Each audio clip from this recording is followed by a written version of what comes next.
The evidence seems to indicate that you're watching Dolly Vision. Topping up, Dolly Vision's dreaming real. True crime scene blast feel so unreal. YouTube madness like share, subscribe. Tracks on fire, burning the world's fire. Where's the baby missing shadows crawl? People whisper footsteps down the hall. Fingerprints of the dead, cold as stone. He's got the scoop, best around town known. Dolly Vision headlines, King of Peace. Truth unravels, crackling through the heat. Lost soul shouting, echoes in the night. Rock the truth while live on air light. Topping up, Dolly Vision's dreaming real. True crime scene blast feel so unreal. YouTube madness like share, subscribe. Tracks on fire, burning the world's fire. Where's the baby missing shadows crawl? People whisper footsteps down the hall. Fingerprints of the dead, cold as stone. He's got the scoop, best around town known. Dolly Vision headlines, King of Peace. Truth unravels, crackling through the heat. Lost soul shouting, echoes in the night. Rock the truth while live on air light.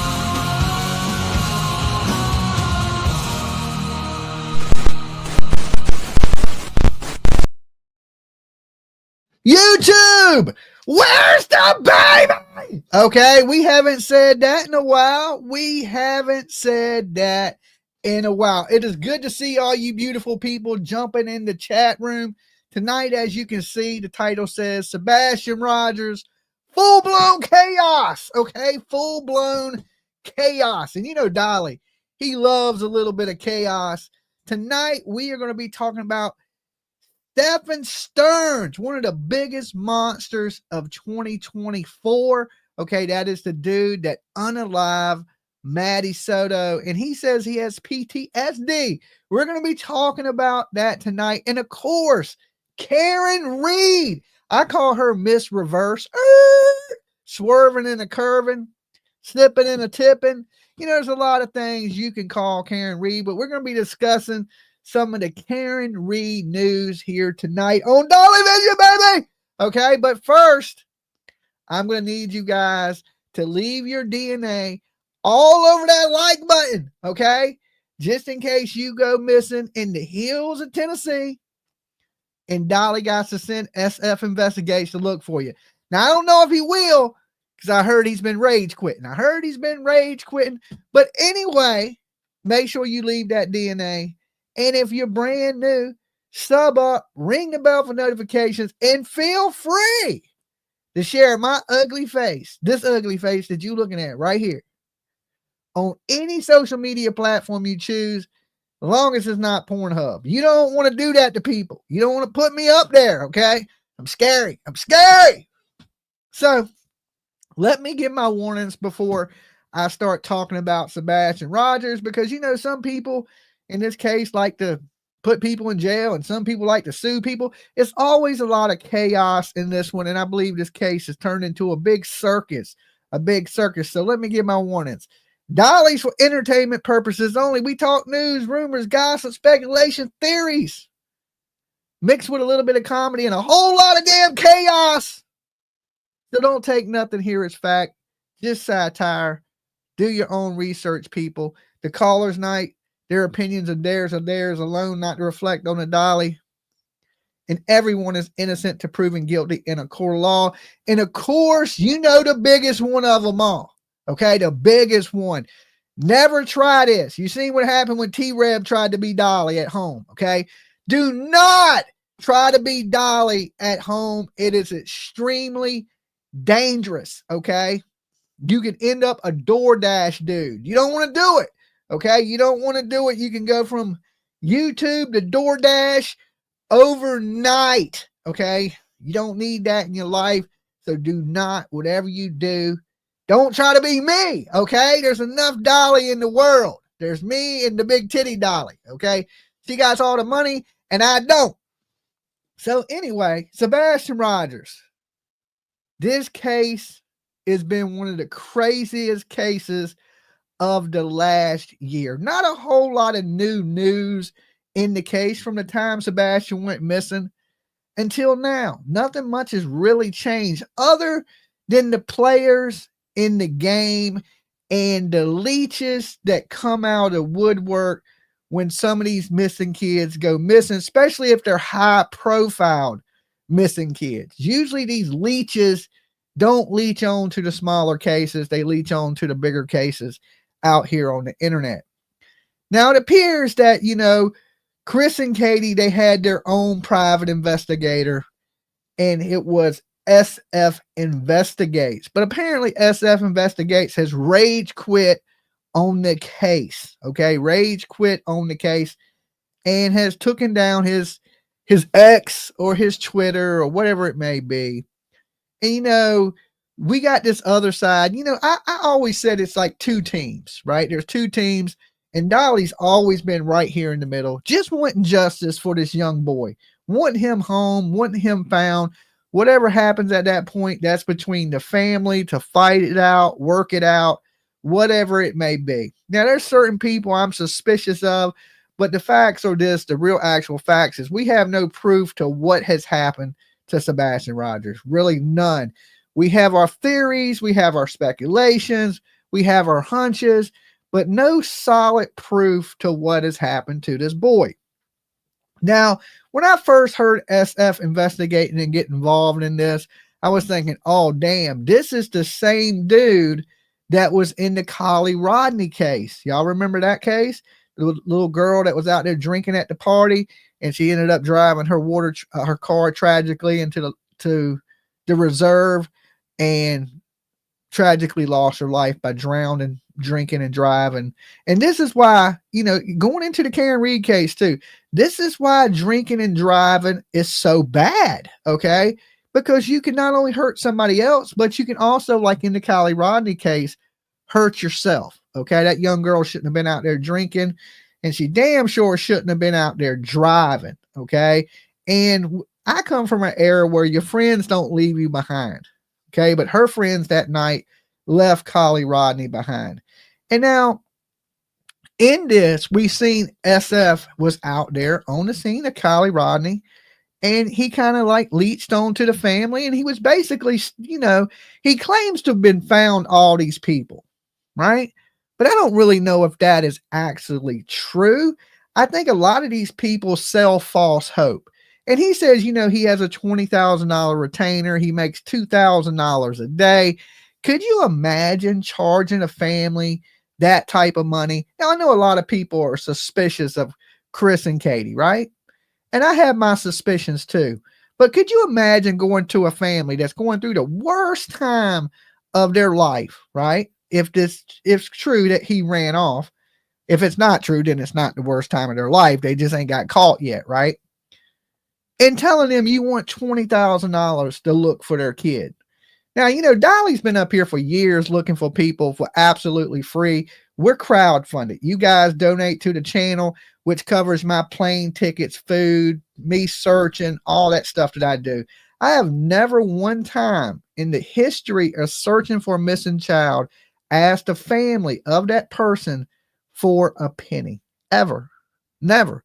Not even like, hey, can I get a plate of food? Nothing. Just, hey, I come to help. I'm a YouTuber. We're crowdsourced. We crowd fund to do these things to help missing people. I couldn't imagine going to somebody and saying, hey, while they're going through this tragedy or trying to cover up a murder maybe, and going, hey, let me get 20 G's, okay, and $2,000 a day, when I don't even SF is from like Cali or something. And, how much was he really looking for Sebastian? Now, I pray to God that Katie and Chris did not give this leech $20,000. I don't look at SF Investigates no better than I look at TikTok Tony. I believe all these people are fucking leeches, and they came out from the swamps, the depths of the swamp, to leech on to people for either money, clout. And these are old ass dudes. These ain't like some young kids that are trying to get popular. These are like old dudes, right? Like, I understand that SF Investigates is an actual private investigator, licensed private investigator. But to me, he's no different than that guy. Do y'all remember the guy that was involved in the Dylan's Rounds case? Jim Terry. Y'all remember that clown? Right? It's like, why all these private investigators that are on YouTube? Absolute clowns. Okay. I don't get it. I don't understand it. It's like, I don't know why these people do the things they do. But when all this stuff starts going on, what it does is it muddies the water, it divides people, it causes conflict, it makes it hard to focus on finding Sebastian Rogers. Now, I told you guys this case was going cold. Look at none of the big YouTubers anymore talk about Sebastian Rogers. Everybody's slowly moving on away from the Sebastian Rogers case. And this was my biggest fear in this case. And summertime comes. Once it gets warm outside, the world goes crazy. Other things are going to happen. They happen every year. And this kid is going to be put on the back burner. Summer's Army, right? Remember that, Summer's Army? Because I'm about to go into that in a minute. Look how small Summer Wells' army is now. Remember all these people that said they would never leave Summer Wells? Well, now they're Sebastian's army. And then as soon as something else pops up, they're going to be somebody else's army. And Sebastian's going to get left behind. Right? So these same people that are players right now in this game that we see right here being played in Hendersonville, Tennessee, is going to be the same players in the next game over there so they can destroy whatever case pops up.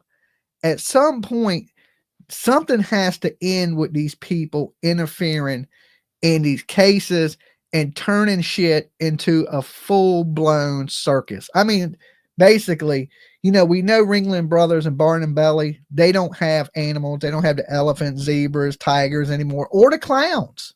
Okay? Because all the clowns apparently have moved to YouTube and got into true crime. All right? And it is absolutely a shame to what is happening in this case right now. When I watch it, I just shake my head now, and it's people making up, Bigfoot stuff, and let's stare at a light bulb for 3 hours until we see spots. It is something else. Sebastian will be found, ain't getting left out. I mean, that's great to say. That is great to say. But there ain't a whole lot of people pushing that effort right now. Okay. Now, hopefully, we can get something going in this, right? We do have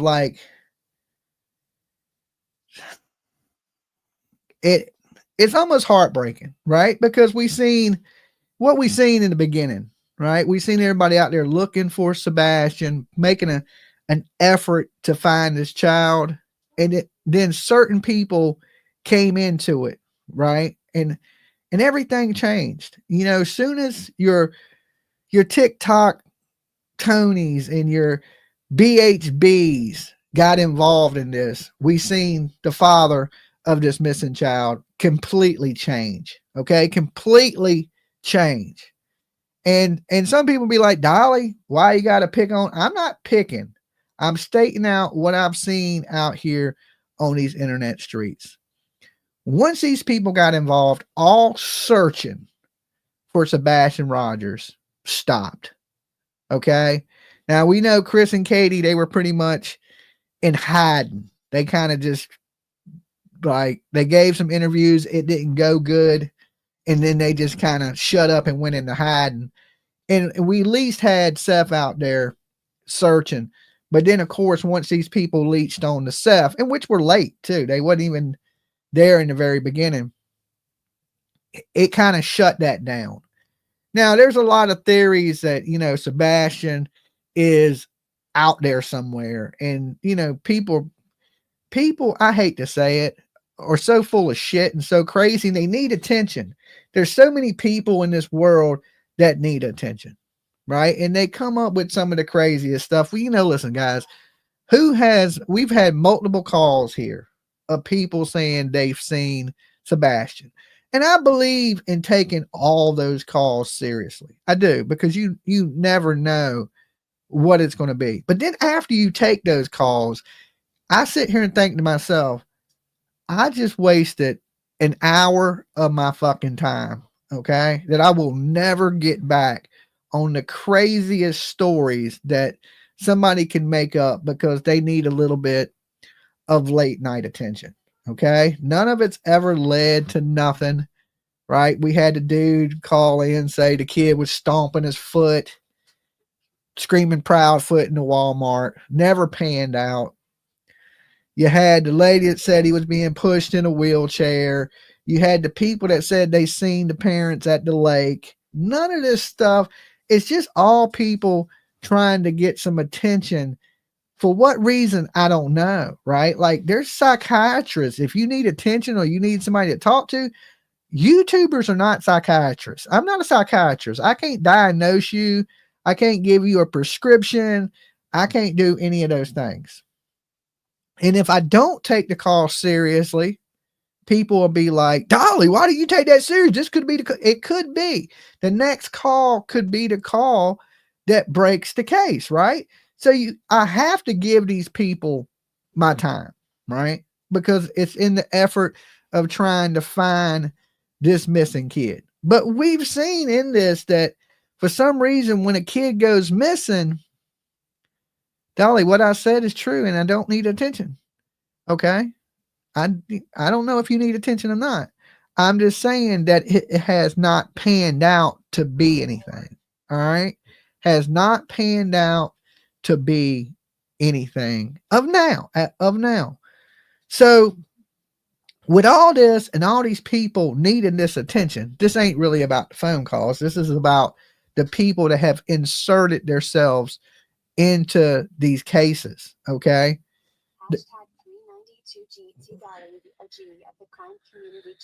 Choo-choo! All right.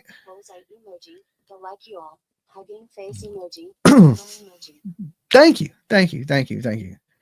So, like I said, the only thing that has kept Sebastian Rogers' name out here in the spotlight has been chaos. Now, is that good? Is that going to bring Sebastian home? Because I've said this the whole time.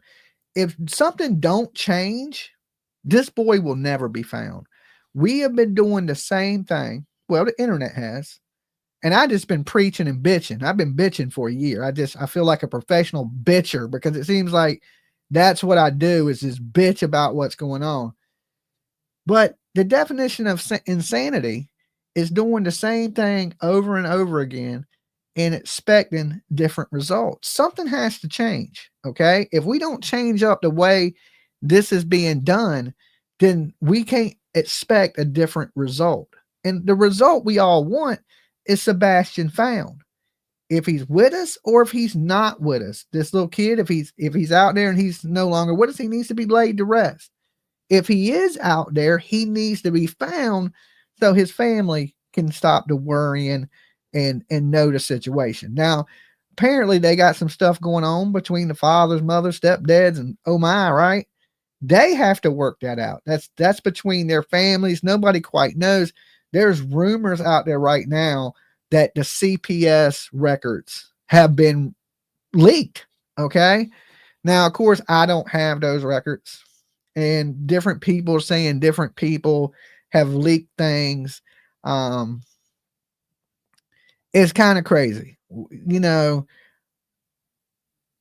it's hard to tell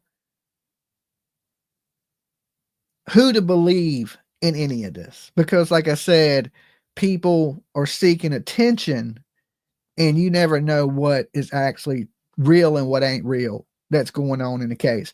And this is where I found myself in the Summer Wells case because, when I first started true crime, the first true crime case I got into was another case in Tennessee. Summer Wells. In time I got into Summer Wells, I was late to the party. So the time I got into the party, there was already people out there putting out fake information, fighting, on the hill battling, and still some of these people were the same people that have muddied this case and have destroyed this case already, right? You remember out there on the hill was Bullhorn Betty. You had JLR. You had Molly. Okay. Speaking of Molly, I hear she's going to be showing up in Hendersonville, Tennessee.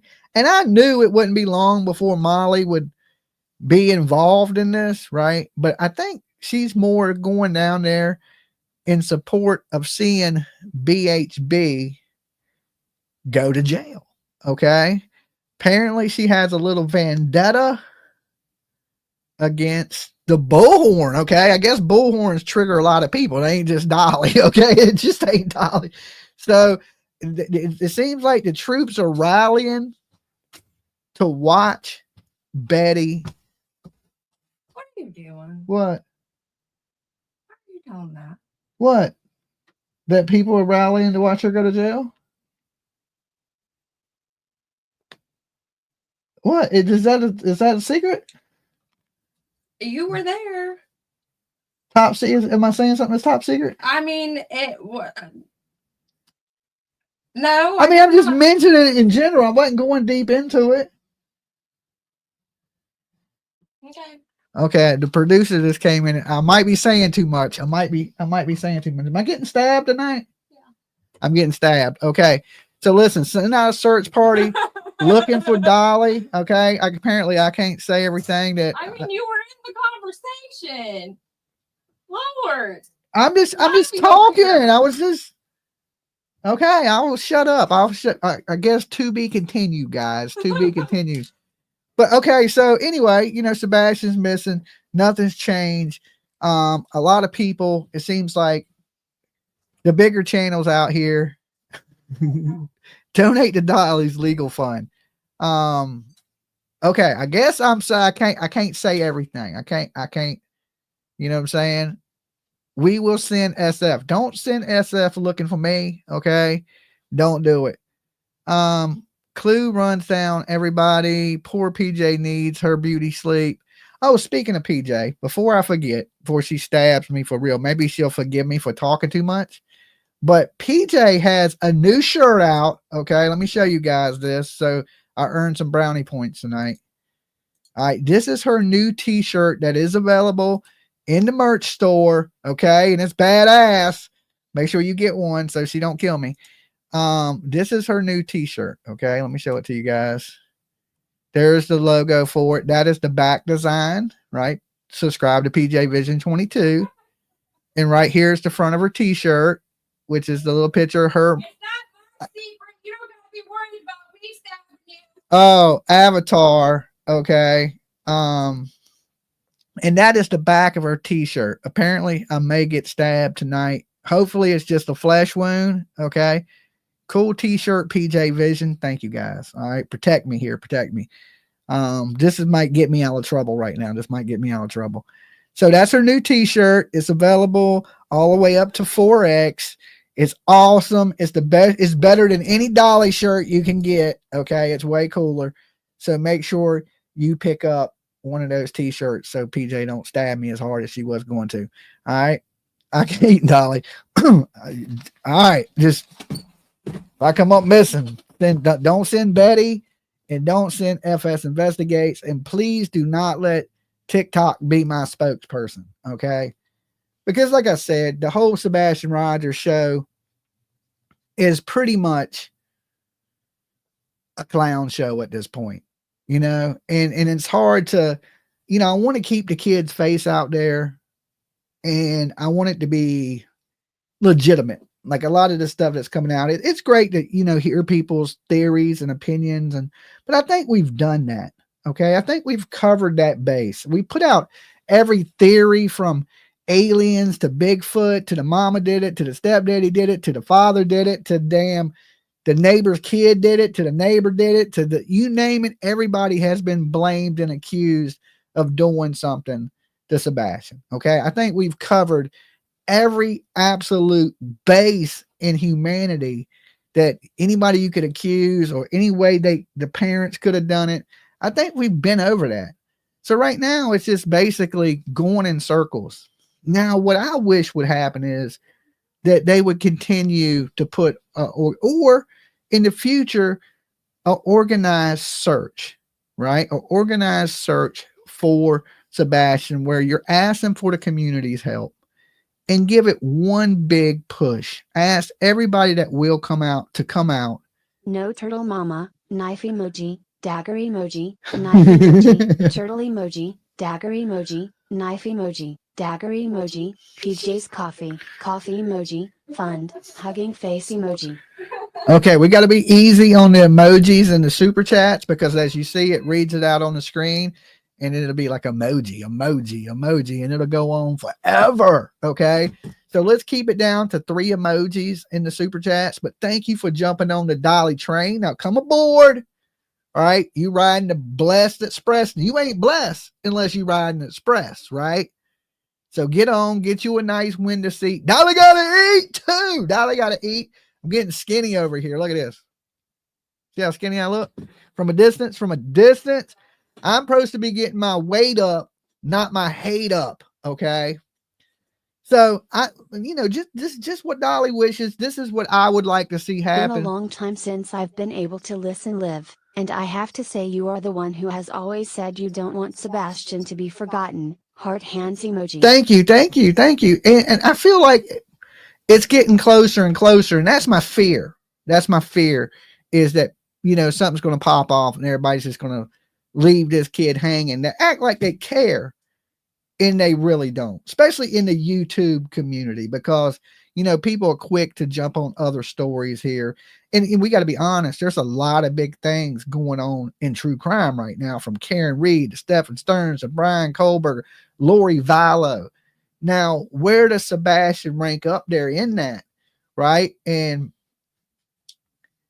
we got to keep it out there. We got to keep it out there. But what I'd like to see, and this is hopefully the parents are listening, maybe Katie, Chris, Seth, anybody, I don't care who's listening. There needs to be an organized search, one big push, just one big effort at least, right? I think it should be a lot more than that, but one would at least cheer me up a little bit of somebody organizing a search down there, asking for the community, get on the news, put it on the news that, hey, we're going to do one big push for Sebastian Rogers. We need your help. Come out, volunteer to help search and do one big community search, right? Ask people to recheck their buildings, their properties, their outbuildings, their horse stables, all these things, one big push. Like we even seen it with Sumner County. They did the initial search, and then a few weeks later, they did one more really big search, and then basically they gave up. Okay. I know that sucks to say, but the police ain't out there searching for Sebastian. They may go search if a tip comes in, but they even said that the tips were pouring in, and now it's a basic trickle. Okay. That there's nothing legitimate coming in. We heard about dog kicking in doors, making citizens arrest, and he's going to search and he finds all these people and he ain't done shit. Okay. Now people in the beginning, when I was skeptical about it and I said something, people were like, oh, fucking dog's the man. You just jealous of the dog and now it's over with. But here we are still a year and some change later, and there's absolutely nothing, guys. So I think a lot of people have come out here selling false hope to us, and everybody. Remember CP said that we will be talking about Sebastian for years, so very sad. but he don't know that we won't. Right? That's the thing. If we was talking about him for years, it wouldn't bother me. The problem is people are going to move on and they're not going to talk about Sebastian for years. If it takes years to find him, then we need people talking about him for years. But you see that year is up and it's slowly the only channels that it's just a really small channels now that are covering Sebastian. There's a couple medium-sized channels. And that's what I consider me a medium. I ain't a big channel, but I ain't a little tiny channel. So you got some medium channels that are covering it, and that is even slowing down. Okay, but the big channels, they've kind of went away. Most of the medium channels kind of went away. And then you got all these, new people that are jumping on little small channels that, they may have 1,000, 2,000 subs, stuff like that. A lot of them channels are talking about it, but they have a reach. It's just not a huge reach like we really need in a missing kid case. We need as many people talking about it. The bigger the channels that latch onto it, even if it's like not good, like even their content is not like, long as, these big people are talking about it. And like I said, in the beginning, I think people like SF with the lawsuit against Upchurch and, threatening us. We had big people that were interested in talking about true crime, right? And then there was people that shut those big people down. When I think we need more celebrities helping in the missing kids cases, right?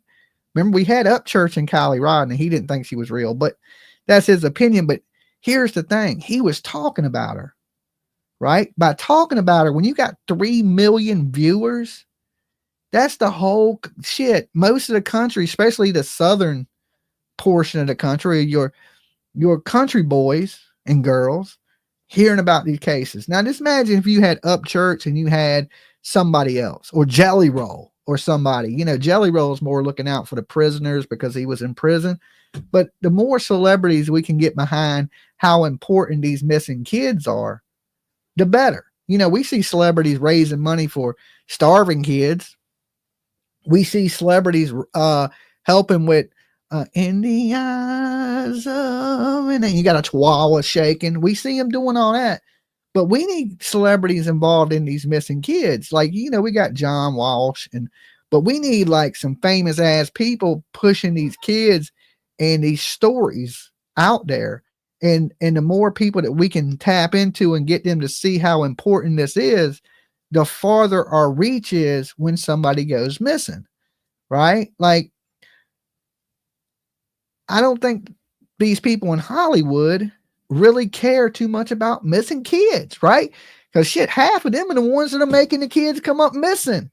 If you look at all these famous people, they're involved in all this sex trafficking and kids disappearing, and maybe that's why they don't help look for missing kids. I mean, I don't know. I mean, I don't trust it, right? I hear Lolo in there going off. My little chihuahua. I said something about chihuahua shaking. Now she's all pissed off in there growling. I can't stop laughing, Dolly. I mean, it's a serious situation. It's not a funny situation. I just use that as an example that we see these celebrities doing all these things, but we don't see a lot of celebrities when kids go missing sharing that kid's picture or pushing their fans to get out there and help find missing kids, right? I like to see more of that. And hopefully there is, I see people, there are still YouTubers down there searching for Sebastian. But let me tell you this, I'm one person, right? Like I've seen Silver on the Scene's been down there searching. Terry Lynn's been down there searching. Shout outs to them. But they're only a couple people, right? They need help. They need help. They need organization. It is good. Listen, I ain't going to say that one person can't make a difference in this world. You absolutely can. But the more eyes and the more people out there in them, and let me tell you, finding Sebastian in that area is like a needle in a haystack. It's huge. It's massive, right? So you figure Silver on the Scene can only cover so much ground. Terry Lynn can only cover so much ground. Even me, when I'm down there, I can only cover so much ground. And we need way more people involved in wanting to volunteer their time. And it would be a lot better if one of the parents would go on to the news and say, hey, we're going to put together an organized search and we're asking for the help of the community. Okay, come out, volunteer, help us this day or whatever day it is. And I mean, Seth was doing that in the beginning, and I think it was going good. And then the whole searchers are being threatened. I think they just didn't want to do it. And that's just my opinion. Because, you know, I've been there multiple times. I've never been threatened. I don't know if Terry Lynn has been threatened. I mean, if you believe everything a YouTube troll says, then I get threatened every day. Okay. But I never pay no attention to that. You remember in the Summer Wells case, everybody was threatening me, calling me names. You're going to go missing in the woods. And that never stopped me from being out in those hollers. And let me tell you now, Hawkins County is way scarier than Hendersonville. It ain't even that country, right? I mean, it's country, but it ain't the damn hollers. Okay. It ain't the hollers are actually scary. It's fucking scary out there. Especially when it gets dark. Oh, hell to the nah. It's like the hills have eyes scary. Right. But you know, I try to stay out there in the daytime. When it starts to get nighttime in the hollers, your ass better get the hell up out the hollers if you know what's good for you. Right. But Hendersonville ain't quite like that, you know. So I wish that would happen. I mean, it's, you know, wishful thinking, I guess is what I would say, is because these are the important things. And I hate to sound like a broken record, but you're not going to find something that you're not looking for. All right. Shit just don't fall out the air. Ridden the Blessed Express. Ride in the locomotive emoji. woo, woo. Speedy emoji. Speedy emoji. Blessed Express, baby. You ain't blessed unless you riding the express. Now come on, Sweet Jones, right? Now that we got you, other people are going to follow. Okay. If y'all want to ride the train with Sweet Jones, you got to get on, right? You got to buy you a ticket. You got to get a ticket to the train ride. It's a little bumpy. Put your seatbelts on. So hopefully, you know, these people will do the right thing. It looks like, you know, a lot of these people, and even what they consider the green team, they haven't done much lately. Okay. But summons demons. Okay. If summons and demons count, I think they done that. Okay. I think they done that. But, you know, getting up here and with your titties hanging out and sagging, I ain't going to bring Sebastian home. And, you know, I'm so disappointed in some of these people because I remember when some of these people were legit. Okay. I remember when some of these people would search for hours that I've been involved with some of the people out searching and grinding and really looking. So to see them, what they're doing now and go away from let's try to bring justice to a kid and let's put in the legwork, and they just go, okay, well, my voice is good enough. No, it's not. It's not. It's that legwork. Like, I am so disappointed in some of these people, especially that joined the green team. And, you know, like I've been in the trenches with and been out there searching lakes, rivers, woods, all kinds of stuff with, to see them just don't give a shit. And it's just a pissing contest because you don't get along with Chris and Katie. And it's more about drama than it is about finding this child. You should be ashamed of yourself because I know, like, back in the day, you would have been out there looking for this kid, right? But to see so many people just go, I ain't looking, you know, I'm going to sit up here and talk shit about the parents and not put in any effort, right? And when I first came into true crime, I thought these people everybody was legit and they really wanted justice for missing kids and they wanted to fight for the voiceless. I wanted to be a part of that. Okay. But soon, you know, once you get into it and you realize that, well, some of these people don't want that. They want drama. They want clicks and views, or they want a reality TV show, right? That it's really not about bringing justice or answers to these kids, but it's more about bringing attention to yourself. And I don't know, like, I should have knew when I've seen people quick to jump in front of news cameras, right? When you can't let a news camera walk by you without jumping on it. I should have knew then that some of these people were no more than attention seekers. And I knew some of them were fake, right? From the very beginning. Like they made appearances, right? Like I used a prime example, Georgia. You know, people were showing up for a day, taking pictures and dipping out. Never did nothing to do anything, right? Just showing up to make an appearance. And I've seen it in the Summer Wells case. Same people show up for a day, take some pictures, act like they've done so much, and dip out, right? So, and then get online and act like they've done everything they could. All you did was show up and take a fucking picture. And you know how easy that is? You, matter of fact, you didn't even have to show up. You could have just photoshopped the picture and saved yourself the fucking trip. And then I don't know, but something, you know, just to make a long story short, something has to change, okay? Or we're going to be here next year, the year after that, just like Summer Wells. What are we, 3 years, going on 4 years in Summer Wells? The sad thing is we're going on just as long on Michael Monkey Vaughn, but I believe we have the answers to that, and it's up to the DA at this point. I think that's out of the hands of YouTubers. I think there's still a little more we can do to help, and there's channels out there that are helping. Shout out to you guys that are getting some of these people to finally talk. But we need the DA to move in on the Michael Monkey Vaughn case and take it over, and let's get some justice. Let's let this go to a jury. Let's let this go to people and let them hear what evidence there is, and instead of not making any arrest. Okay. They may think they don't have enough to get a conviction, but you may have enough to get a conviction. You look at Cody Bigsby, right? Cody Bigsby went here missing in Virginia. His dad, there was really nothing.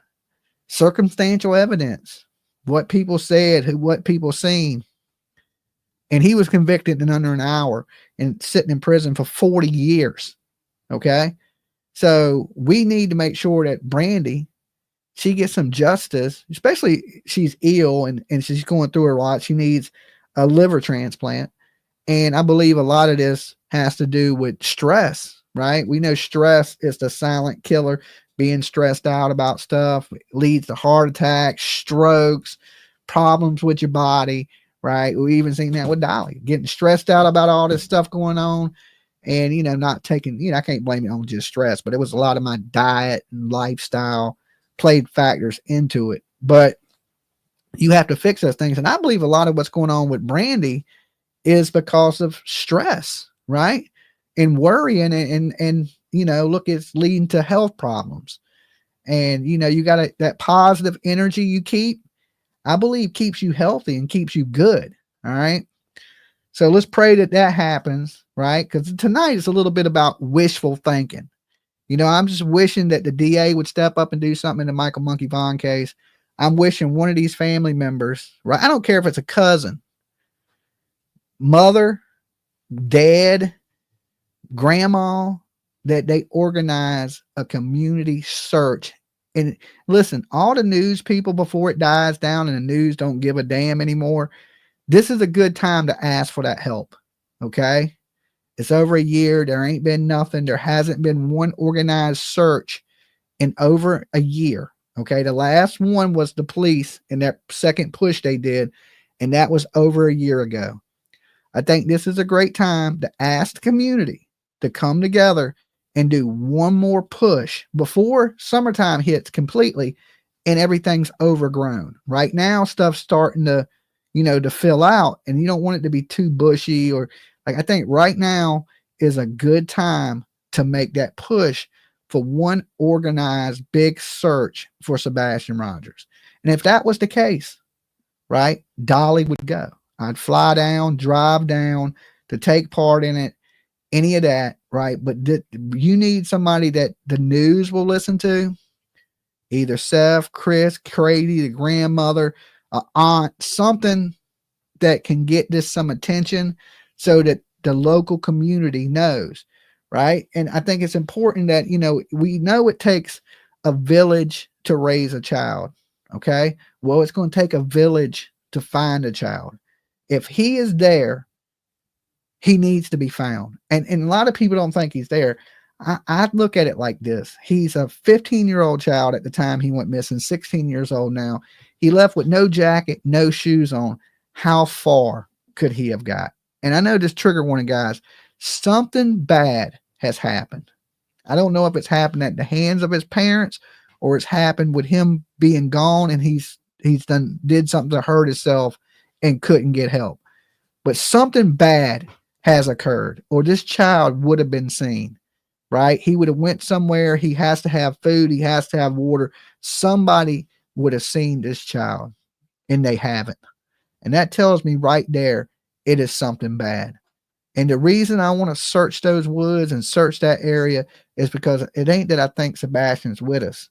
It's because I think Sebastian ain't with us. And that's even more reason that he needs to be found. Okay. If he was out there living his best life at 16, I would say, okay, well, let this kid live his best life. Fuck it. You know what I'm saying? Some people at 16 are emancipated. They're adults and they can do that. But this ain't the case. He's not a 16-year-old grown man. He is a 16-year-old little boy, right? That has disabilities and was not prepared for the cold that he left in, or that he, for people that suspect foul play, he has to be out there somewhere. So that's my wish on that one, that they would organize one massive search, at least one more big push for this child. Look, so they've done 2 big ones, right? Well, at least 3 strikes, you're out. Okay, at least let's push that for that last pitch, right? Because the last ball ain't been thrown. And I think that it's time to pitch the ball and get out there before years go by. And, at this point, I mean, you're looking for bones. You're looking for bones. So I just don't think any other way justice is going to come for people that are waiting for the parents to go to jail. Well, you've been waiting, 13 months, 14 months, and nothing. They don't even count them as suspects. Okay. They're not even saying they're suspects. Now, I know we know something's happened. We just don't know exactly what, right? Let's find this kid, or push some effort to find these kids. Even if Silver on the scene, it's the organization. It's like these YouTubers out there searching by themselves, like me, right? We need somebody to organize it and to get it together. Like this would be like one of those things where maybe call in EquiSearch for one last push. If it's a matter of fundraising, to get EquiSearch out there, or to definitely not the Raging Cajuns. Okay. Definitely damn not the Raging Cajuns, but people that officially search for kids, right? Let's get out the damn diver that went up the damn, to Oregon and found baby Dane. Let's see if we can get him in Tennessee in some of those waters around there.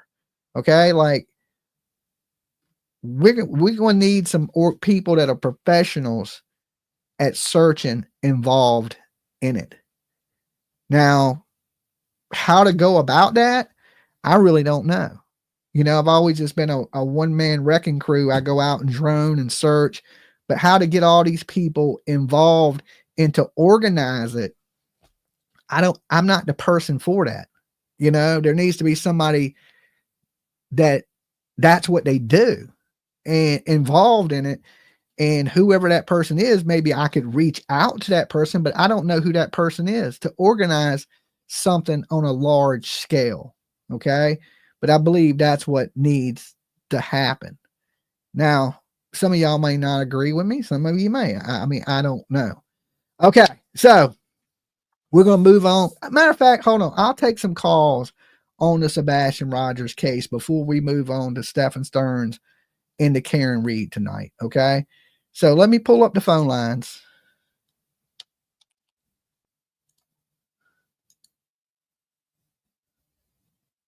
All right, let me open the phone lines. Let me get the number up on the screen.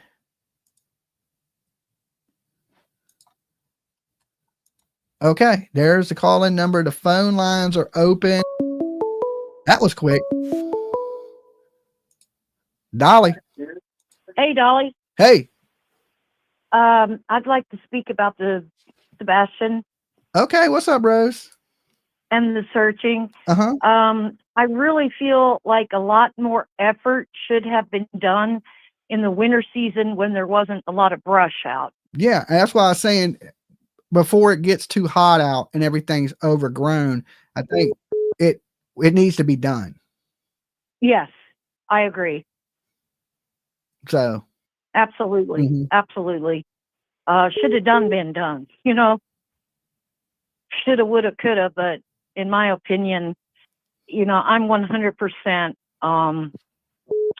Let's get a really good organized search back on, I think that's at the point to right now that's the only thing that's going to bring him back home is because all this internet's talking's done a lot of talking. It hasn't brought him home.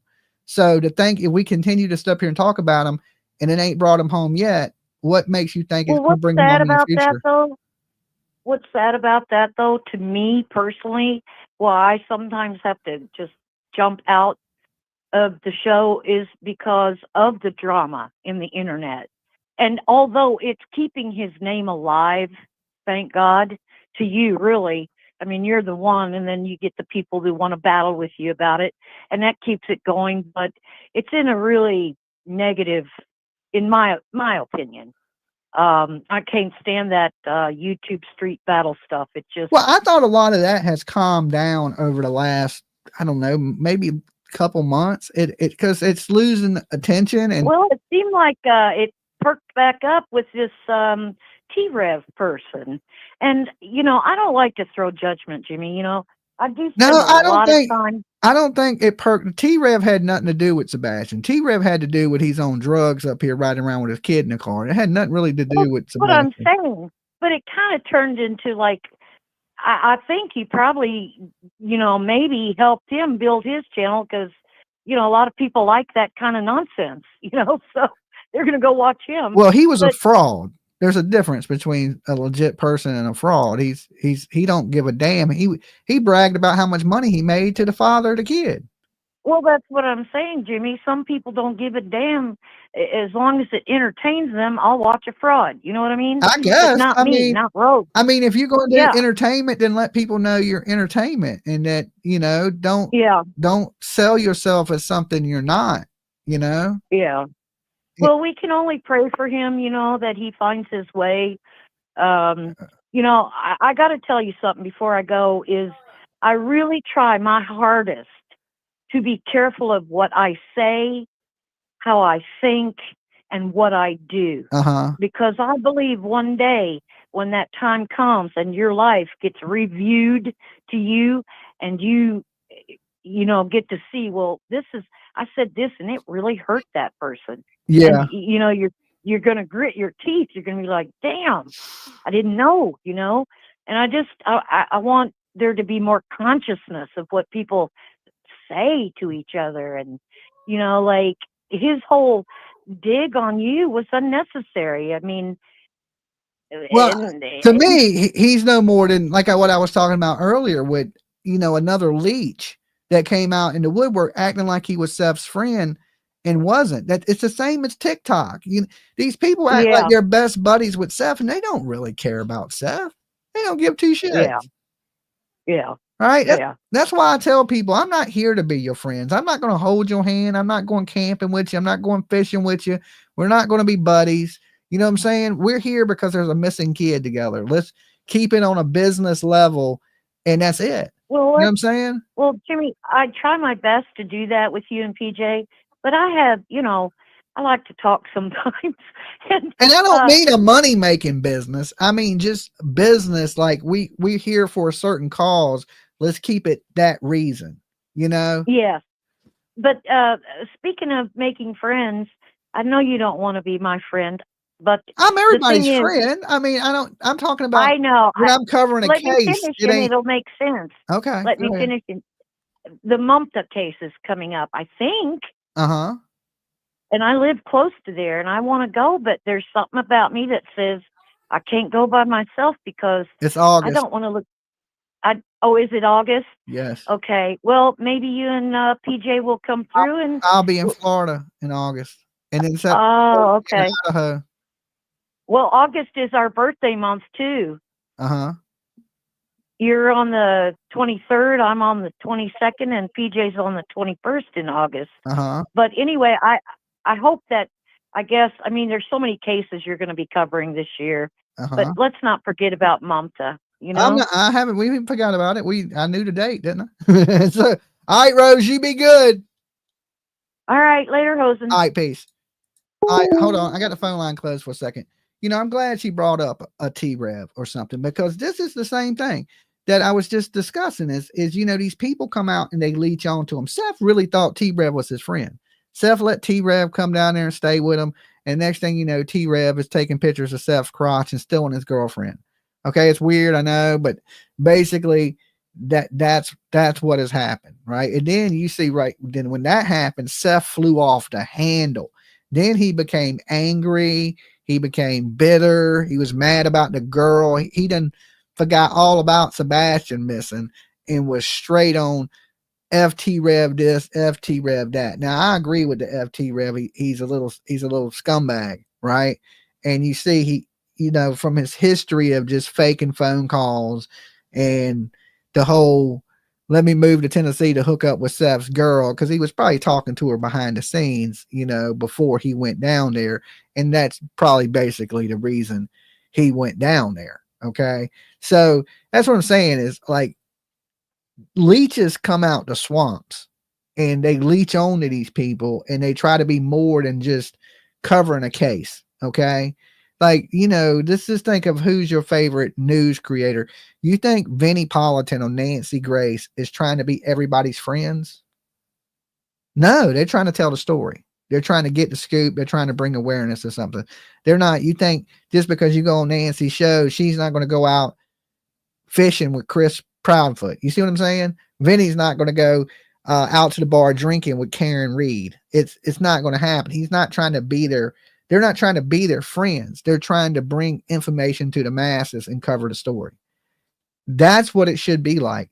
You should, if you're trying to be neutral in a situation, you can't be too close to the people that you were covering. You just can't. And I think we see that is people, they think what they do is they go in and they make friends with people that they'll come onto their channel. It'll bring them views. It'll bring them clicks. It'll bring them revenue. T Sniffle Rev. Yeah, I guess. Right. You can get a PlayStation. He got a PlayStation for sale right now. Apparently he's doing the best he ever did, but he got dirty thumbs and a PlayStation. But I'm not going to change complete topics on that right now, but let me open the phone lines back up. And yeah, there's a lot of bad people that come out, and I wish, like SF isn't quitting right now. I wish a lot of these other people would have quit, and maybe we would be at a different place, because I believe some of these people led why there's no searching going on. Dolly. Hey, Dolly. Who are you? Hey, who is it? I'm sorry. Oh, Lord. Hello? Yes. Jesus. I'm sorry. Can you hear me okay? Yes. It's me again. Okay. Margaret. It's me again, Margaret. Hey, Margaret, just don't do a whole lot of moving around. You're Okay, I'm sorry. I just wanted to thank you for keeping, I'm literally like a mime right now trying not to move. I'm sorry. okay. I wanted to thank you for keeping Sebastian's name out there. I 1000% agree with you. And as a local, and I say this like as a local to this case, not all cases, but this is where stuff goes wrong. People give up, and it's so damn suspect, dude. Mm-hmm. I've said this many times with the parents, but I mean, come on, law enforcement, let's get our shit together. I've gotten in trouble for speaking out and doing whatever, but I think, in my opinion, this kid I think he's alive, and I do. I know you disagree, and I dove into the Summer Wells case recently because of you and the awareness you have brought to it, for me anyway. There's something suspect here in Tennessee. The whole thing is crazy, but why is law enforcement sitting back, crossing their arms, and not holding people accountable? I mean, That's what makes me angry. I don't think they got anything. I mean, if there's no eyewitnesses, there's no You're video, right. there's no blood, there's no sign. You're right. Play. Yeah, you're right. I mean, what do you do? Yeah. I mean, what do you do? I agree. If you, let's just say they went and arrested Chris and Katie right now, what could they convict them on? True. You know? Right. You can't hold them on anything. I get it. So, and you know what? It's like most of us have said that if our kids, okay, like you said, I'm so sorry. I do not mean to be disrespectful, but is it Brandy? Is that Monkey? Yes, that's Vaughn's mama. Yeah, Brandy. Okay. Look at her out there on, like, talking every day, or like I've recently started catching up on that as well. And God bless her. Brandy, if you're listening, honey, I've got to get a liver transplant too. I just found out, honey. So sending you so much love if you're listening, Brandy. But like, that's what a innocent person does. A innocent mama or daddy, that's what they do. They get out there every day. They don't shy away from the news. And there are so many people here locally that are like going after the PFs and even stuff now. And I try not to call. I really try not to call. I listen and I'm here. I support you, but I try not to call because I don't want to make it worse. But I think that's the only way we can continue to put pressure on these freaking parents and law enforcement. I mean, you got a dude from Virginia that's going to come and search for this kid and these kids and go anywhere. What the hell's going on locally? And these other bat crap crazy idiots, they're just clout chasers and stuff. But anyway, I'm sorry. I do not want to go on and on, but I just, like I said, I just found out I have to have a liver transplant too. So I'm sorry that I'm breathing heavy, but I want to thank you. No problem. Don't give up, Dolly. I try not to, I try not to. But look, you stay good. Stay blessed. I'll talk to you next time. I will. You as well, Dolly. Thank you for taking my call. All right. Peace. Bye. Okay, well, at least her phone didn't break up quite as bad as it did last time, because boy, it was terrible last time. Now, like I said, even we don't have any evidence of what happened to this kid. All we have is suspicions, and suspicions ain't going to convict anybody. There's no jury in the world that would do anything to anybody right now in this case, because there's absolutely nothing. And is it, like she said, is it just a lack of good investigators in Tennessee?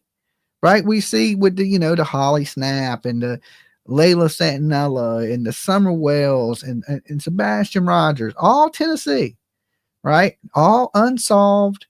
Like, we had a boy go missing here, Juan Sebastian. In a matter of a couple of days, they found him in the water. They really good police work, really good investigators, and we found answers. Usually when there's no answers and you can't explain to what has happened to your child, in Virginia, you usually end up in jail, right? We've got good investigators here, but I think the crime here is a lot greater too. So we deal with a lot of crime. When you get to these smaller areas, like Hendersonville or Hawkins County, or these little small, a lot of stuff happens in Hawkins County. They're Kingsport, Tennessee, right? It's just, do they have the police power to solve these types of crimes, or what has happened? And, usually they'll reach out to the TBI and the FBI and, But some of this goes into, police ego, like, oh, we got this, we can handle this, we don't need all this help outside people or these resources. And I believe they do. If they're not equipped to deal with, missing children or certain things, why not reach out for the help that they actually need in this case? Now, we heard Seth say in his last interview that the police told him something that re-engaged his hope that they were going to do something, right? But then there's nothing, right? And then we heard Seth talking bad about the police. Then he was talking good about the police. And then, Katie and Chris in the beginning were saying stuff, and then they stopped. And then it went almost a year, and then they came back out and they started saying stuff. But where do we go from this point? Where do we go from here? Okay, my phone line was closed. I thought it was open. I was wondering why the phone wasn't ringing. Okay, the phone lines are back open. The call-in numbers on the screen, 757-797-6694. I'll take a couple more of your calls on Sebastian Rogers. Yep. Then we're going to move to Stephan Stearns, baby. Dolly. Hey, Dolly, how are you? I'm doing pretty good. Who's this? Where are you calling from? This is Trev, and I'm giving a call from Virginia. Hey, what's up, Trev? Oh, sorry, I just got to turn you down here in the back end. Okay, go ahead. Do what you got to do. So how you been there, brother? I've been all right. Not too bad. Can't complain. Well, I just wanted to give a call and thank you for all the work you've been doing with Sebastian and all these other guys in there. I kind of have, I'm on the same page as you where I think Sebastian's no longer with us. Uh-huh. And, I think that Seth and Katie and Chris and all of them are, involved. Seth, he's, a little off his rocker there. And Chris Proudfoot, I think he got him buried underneath one of them job sites. But, hard to do, I think. Usually these job sites have security and cameras, especially when you're working on big buildings. They have safety. They do, but safety people and all kinds of people. It's kind of hard to hide a body around a bunch of people. No, not really. When you go in the middle of the night and you just dig a little hole, you put them down about 2 feet in the ground, you throw a piece of plywood over them, and man, you pour the concrete, they never know the difference. But now with poor Karen Reed, that darling doll, I think they planted them pieces of that into that car right on top of him and blamed it on her just because she had a little drink. And then last but not least, I think that Stephan Stern, God, they should cut his fucking throat. Okay. What do you think? Well, we can't be just doing that. But yeah, they need to find him guilty and give him the death penalty for sure. Karen Reed definitely didn't plan it. And Karen Reed was drunk. And that is the biggest conspiracy I ever heard in my life. but and the Sebastian thing, I think it's a little harder to hide a body on a construction site than what you described. But no, I agree. I'm just kidding. It's a shame, though, because it's such, I think he would have been a very nice young fella. And then, for him to be disappeared like that, and I mean, his parents don't really seem to care. They care about publicity, and that's about it. I think some of them do. I think you care more, Dolly, about these people than anybody out there. I've watched a lot of these YouTubers. And man, you're a genuine good person. That PJ, okay, what a darling. I gotta let you go. All right, peace. Hold on, guys. My daughter's calling. Hold on. Tiffany, I'm live on the internet right this second. They can hear you. So. Oh. I mean, I guess they can hear. You remember how I had to use your debit card to buy Stray Kids ticket? Uh-huh. Me and Brianna are making a slideshow presentation about why we need to use your debit card next week, just so you know. What? What? You better stay away from my wallet, woman. ATs are going to announce a tour today. Okay. How much are the tickets? I can't imagine it will be more than my one Stray Kids ticket. That was $1,000. I can't imagine it will be more than that. Kid, you better stay away. You better stay away from my pocket. I'm going to go missing. I paid you back. That's all that matters. Okay. All right. Well, we'll I'll talk let you know, about it. Yeah. All right. All right. Bye. All right. Love Love you. you. Good night. Wait, are you streaming? Wait, you Yes. said you were streaming. Yes. You said that. Sorry. It's past the time. Okay. Well, I started late. Oh.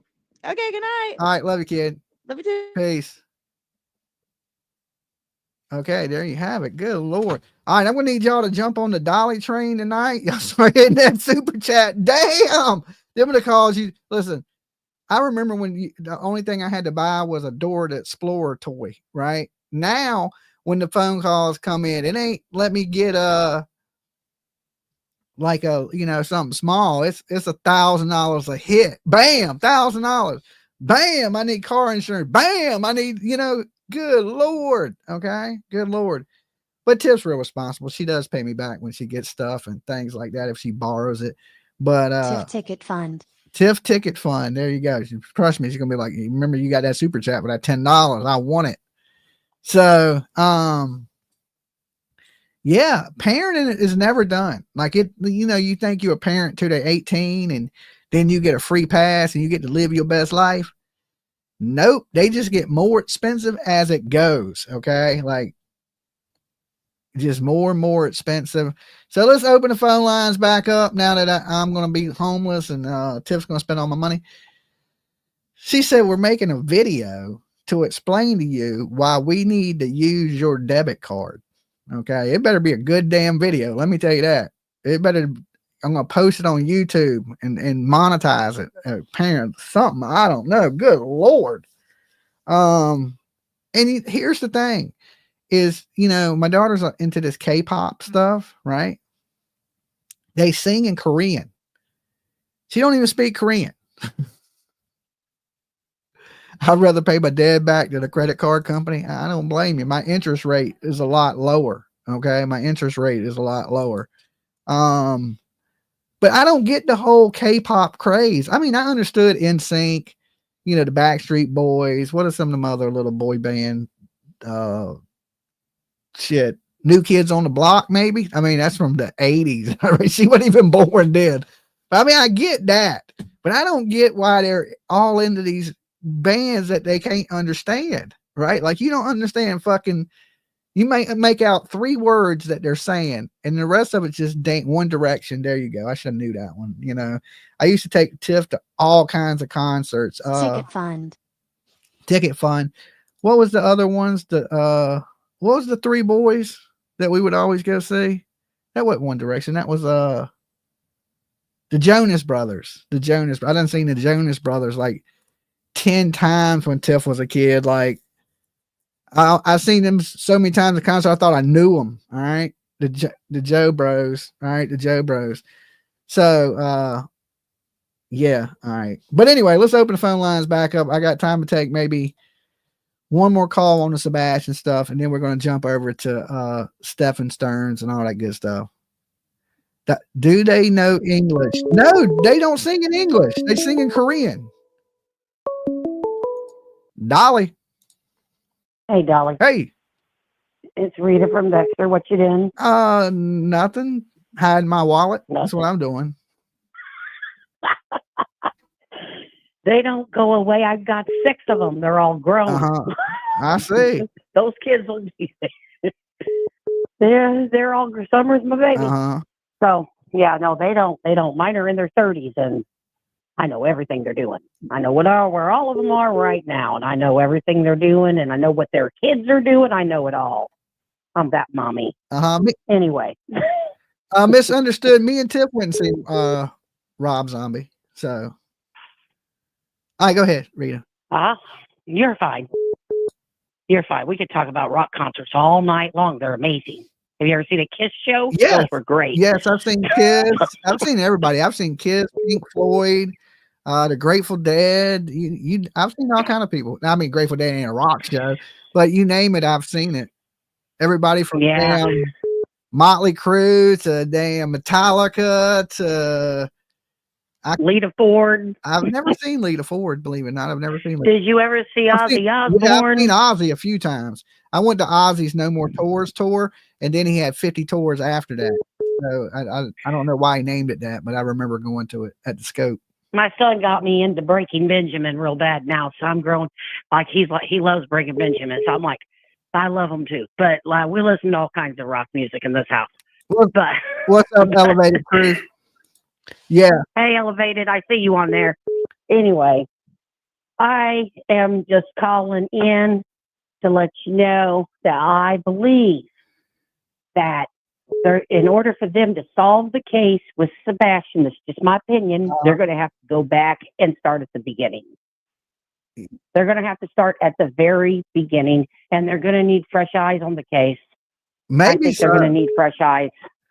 Yeah, and I think they're going to, impartial eyes that look at everything. Yeah, maybe. Just saying. That's just my opinion. I mean, to solve the case, but what about finding them? If nobody's looking, how are they going to find something they ain't looking for? That's right. When you want to get together and, just leash off the father, and nobody wants to get together and actually look for the child. Yeah. And they all want to come on YouTube and make money off the child, but they sure don't want to look for the child. Now, if all them people were looking, they might have found him by now. I'm not trying to make this about BHB, but when BHB came into the picture, I thought she would have pushed the searching more than she did. Yeah. You know what I'm saying? I did too. Betty was known for searching, right? I used to watch her. I quit watching her, but I used to. She's been all out in the woods with me grinding. And when I see her now, I'm thinking, why ain't you doing what you should be doing? It's like, what are you doing? What are you doing, Betty? Yeah. And she's leashed onto another child. She's looking onto another child now. And I'm like, oh, I can't follow Betty no more. I quit following her because of this. It's turned into a circus. I mean, it's just a circus. I thought she would help organize and be that person for Seth, but I don't think that ended up being what it was, because then she got into it with Chris and Katie, and now it's turned into a pissing contest instead of Betty getting out there and actually boots on the ground and looking. She, she says she's boots in the ground, but she hasn't put any boots on the ground in a long time. Yeah. People in the chat were asking about the picture that was taken. I've seen that. And I'm like, what? When they were talking about what T-Rev did. And I'm like, I didn't even know he did that. I knew about the girl, but I didn't know about the other thing. And I was like, what? Oh, the picture he took of Seth when he was in his house? Is that what you're talking about? Yeah. Yeah, it was like a picture of Seth's crotch or something. I was like, what the hell is it?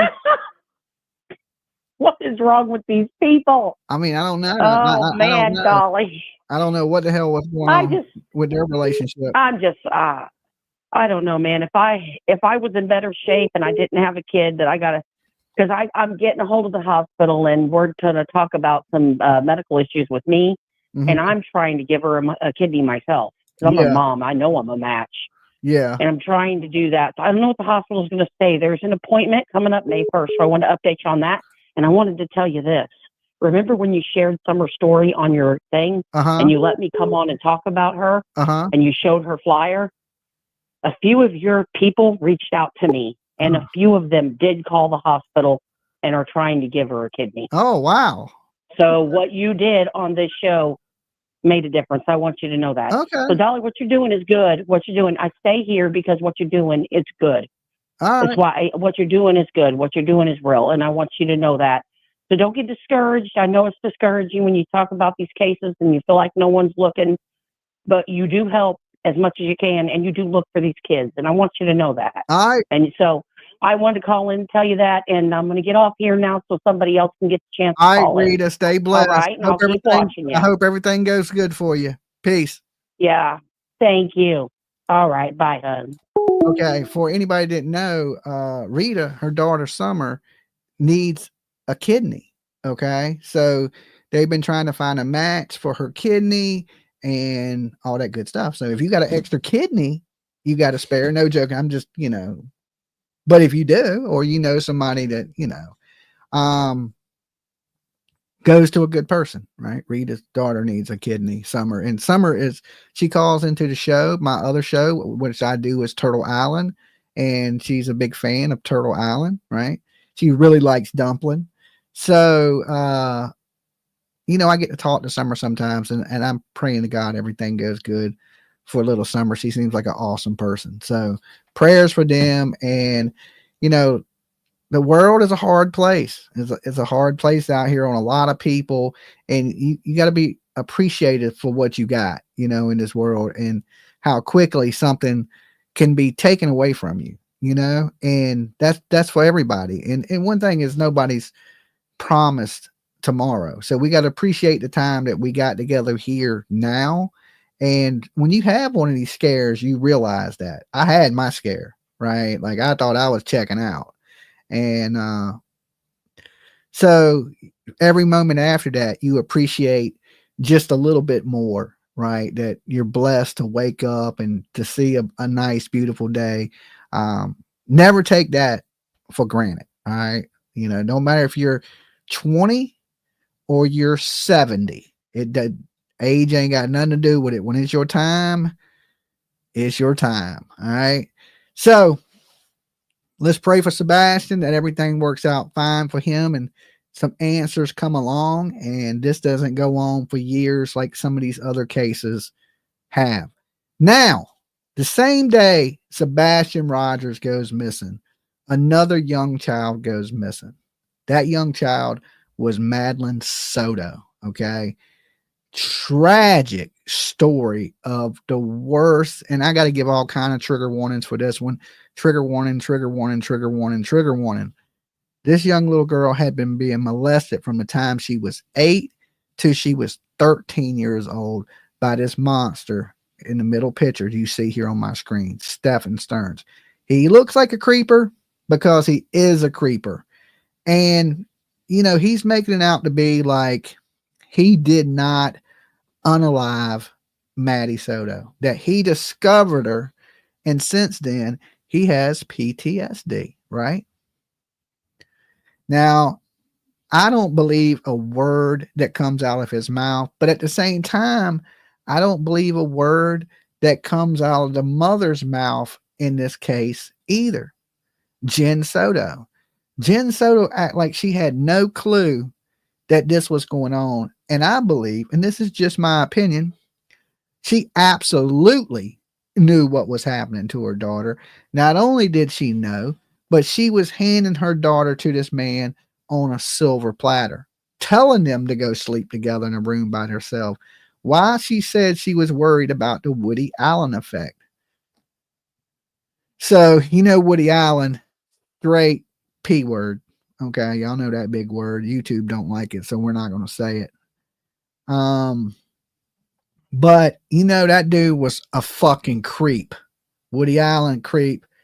So she was worried that her daughter would run off with Stephan Stearns. Now, if you was worried about that, would you be allowing your daughter to sleep in the bed with a grown ass man? Okay. A grown man. And then just them all sleeping in the bed together, which would be fine if maybe your child is on one side and you're in the middle and then Stephan's on the other side. But it seems like they slept with Maddie in the middle so they could all cuddle her, right? Which is a little bit bizarre. And the mother said things that were like this. She said, I don't know if I can risk Maddie sleeping in the bed with me anymore. Why would she say something like that unless she was involved in the SA of her child and she was doing it herself? Now, if a child was laying in the bed with their mother, I would think nothing of it. Okay. Now you laying in the bed with your mother and your boyfriend, and you're, you know, your mother and the boyfriend are laying on one side and you on the other side, maybe. Okay. But the whole you in the middle kind of thing gets a little bizarre and a little strange. And I believe the mother has more to do with the death of Maddie Soto than she is letting on to be. Okay. And I said this in the very beginning, and listen, Dolly always gets a hard time at first because I say shit other people want to say, but they're scared to say it. Okay. Was she pregnant? Was she, you know what I'm saying? And now we know there was pregnancy tests. She was monitoring her period. But so many people talk bad about that baby bump video I put out, right? It just said baby bump. Was she possibly pregnant?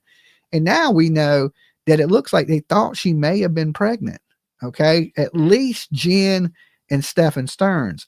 And to prove that is there's these text messages between Maddie and Stephan that was about a baby coin, okay, that you flip to see who changes the diaper, who makes the bottle, who, you know, who's going to rock the baby to sleep, who's going to get up when the baby cries. You flip this coin as parents and it tells you which person has to do it. So you put it in fate's hand to see who is going to be responsible for taking care of the child. Now, if you didn't think you was pregnant, why would you be sending people these things? And Maddie said, we need to get this. Okay, so at some point, Maddie thought she was pregnant.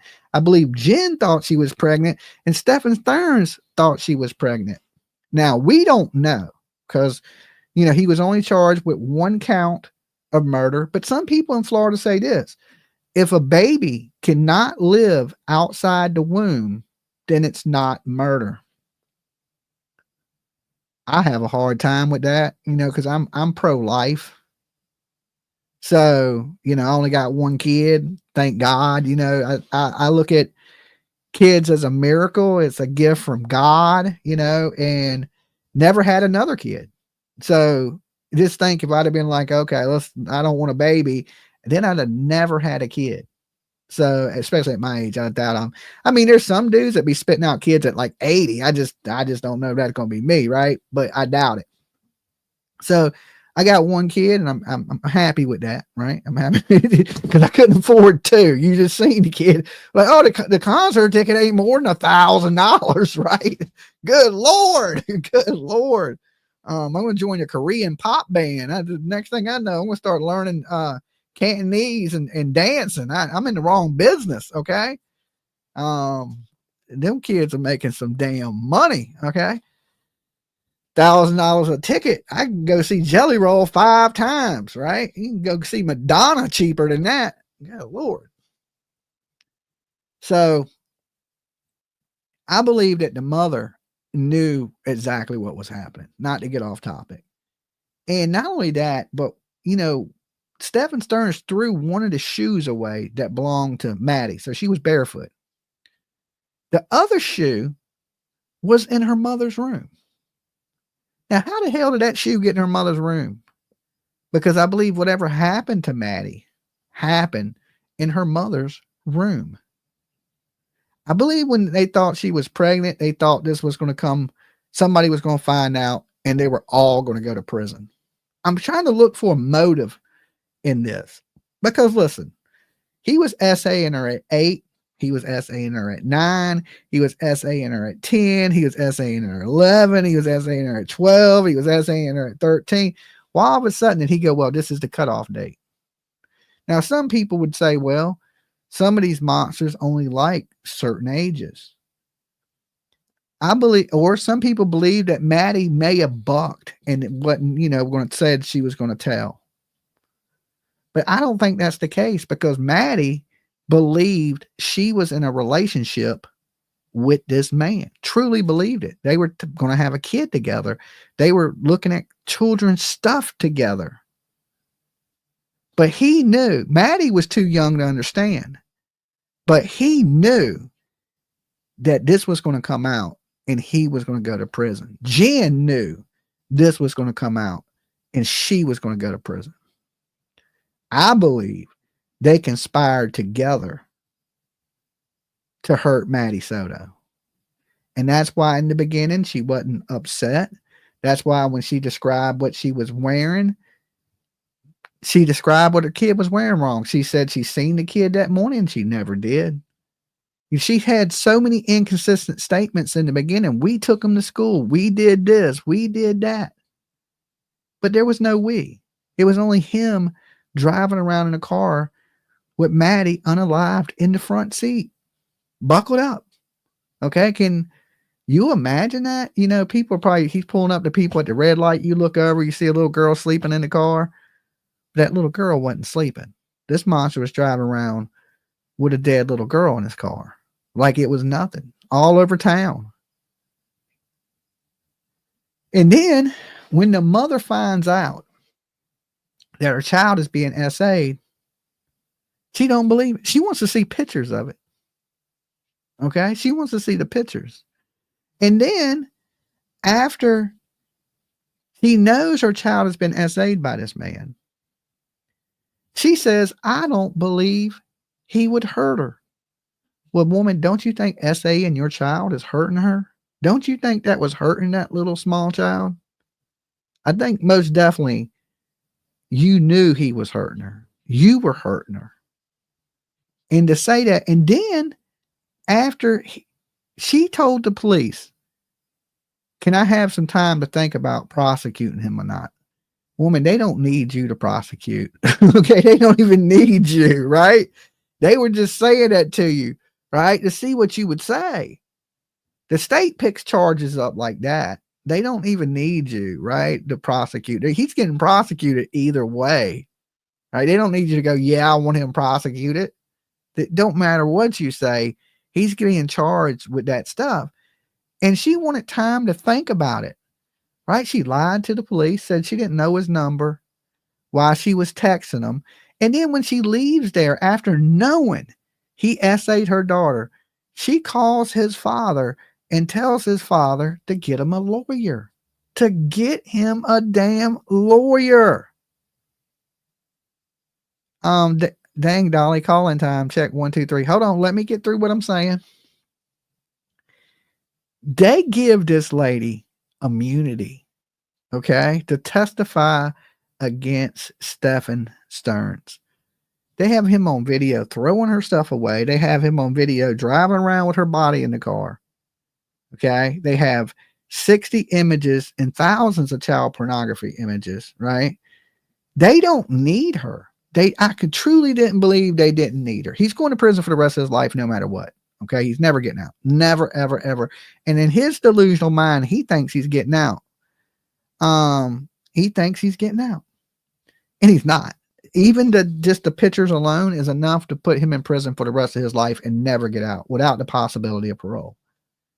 But the state is really pushing hard for the death penalty, which I believe they would have got either way, just with the evidence of her throwing him stuff away, the evidence of him having her body in the car, the evidence of him being seen at the crime scene where they found her body. That's where he had a flat tire and a driver had seen him pulled over on the side of the road. They searched the area.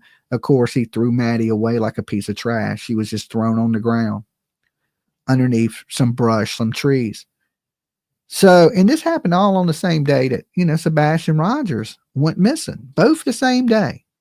It's February 26, 2024. Terrible day far as young kids and true crime is concerned. And to see this woman absolutely, taking no responsibility. And listen, she went into hiding. She has never, to this day, distanced herself from Stephan Stearns. She's never said, F this guy, I hate him, he's a monster, nothing. She went into hiding. She hasn't done a news interview. She ain't peeked her head out from behind a brick wall or not. She went completely AWOL, just gone, disappeared. Nobody's heard. I've heard mouses that are louder than this woman. Okay. Nothing. And to think that you can let this happen to your kid and have nothing to say about it, nothing, no anger, no nothing. And then lately we've been hearing, a lot of these calls from Stephan Stearns to his mother and father. Oh my God. Listen, I know everybody loves their kid. I love my kid. She's in the room right now, right? If she did something horrible like this, I couldn't, I'd be just as upset as the rest of the world at her. Truly, I'd be so disappointed. But they enable Stephan Stearns. Okay. They're like, oh, we know you didn't do it. Right. When he did do it, there's so much evidence that he did this, pictures and things like that. I mean, they should be telling their son to be begged to God for forgiveness, right? You need to be talking to God, son. You're going to need some forgiveness because what you've done is unbelievably horrible. They treat him like they baby him. Like this is a grown man that is like, I'm looking for my purple dragon that's in a box with my little toy car. Like, huh? Like, dude, you're almost a 40-year-old man. But these are the toys he was using to, give Maddie so he could SA her. He basically groomed his child from probably even younger than 8 years old. So as soon as they got together, he started having relations with this daughter's woman. And when she explains sex, she describes it like she's into some weird kinky. She says she likes women, right? That don't look good, because you're sleeping in the bed with your daughter saying, I don't know if I can sleep with her in the bed anymore. I can't risk it. What is there, if you a normal family, what is there to risk, right? A mom and a daughter sleeping in the bed together, there's nothing wrong with that. Mom and daughter sleep in the bed together all the time. What don't happen is mothers sexually assaulting their children, right? There shouldn't be no risk. You can't risk it. What the hell does that even mean? Unless you were involved with your child. That's insane. It is insane. Okay, so right now he's crying that he got PTSD, that he went in there and that he found Maddie, because he's trying to use this excuse that he was in and out of the bedroom. He got up and he went outside to smoke, and he came back, and that Maddie was gone, and he couldn't believe it, and that he knew Maddie would do good things, and he was waiting for her to see her do these things. He wanted to see what kind of person she would become. It is disgusting. It is horrible. And for that caller that said those mean things earlier, that about, we need to bring back punishment where people town square, right? So people can see what happens to you when you commit these types of crimes, right? We know he's going to be executed 20 years from now. We pretty much know that. We know they got a slam dunk against him. But the whole thing that pisses me off is Jen Soto is going to walk free. She's never going to have any consequences for this. And I believe she's a major player in this. So to get that death penalty, they have made a deal with the devil. And that devil is the mother of this child that should have been protecting her child. But instead of protecting her child, she was handing her child up on a silver platter. So, and Nancy's just done a video on it, Aunt Nancy. Let's jump over to that for a minute and watch a little bit of what Nancy has to say about it. And then I will take some calls on the situation. Let you guys discuss it with me. All right. So let me share the screen. Breaking news tonight, a murder suspect now claiming he has PTSD, post-traumatic stress syndrome, after he finds Maddie Soto. He finds her already ice cold with blue lips. This revealed in a stunning secret jailhouse recorded call. He's also whining about his mattress and his food. And we learn, as he's whining to mommy and daddy on the phone, he actually blames Maddie's mother, Jen Soto, for her daughter's sex abuse and murder.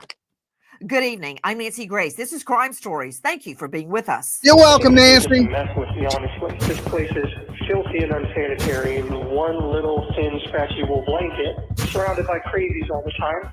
Well, it's not the Ritz. Not the Ritz. You're charged with murder, Stephan Stearns. The murder of a girl. Hello.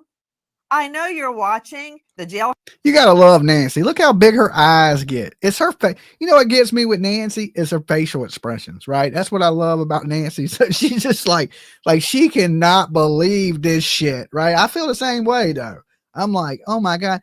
Listen, you in jail for murder. What do you think, you in the Hilton, right? The bad thing about jail is when you do something minor, like a little petty crime, and they treat you so bad, right?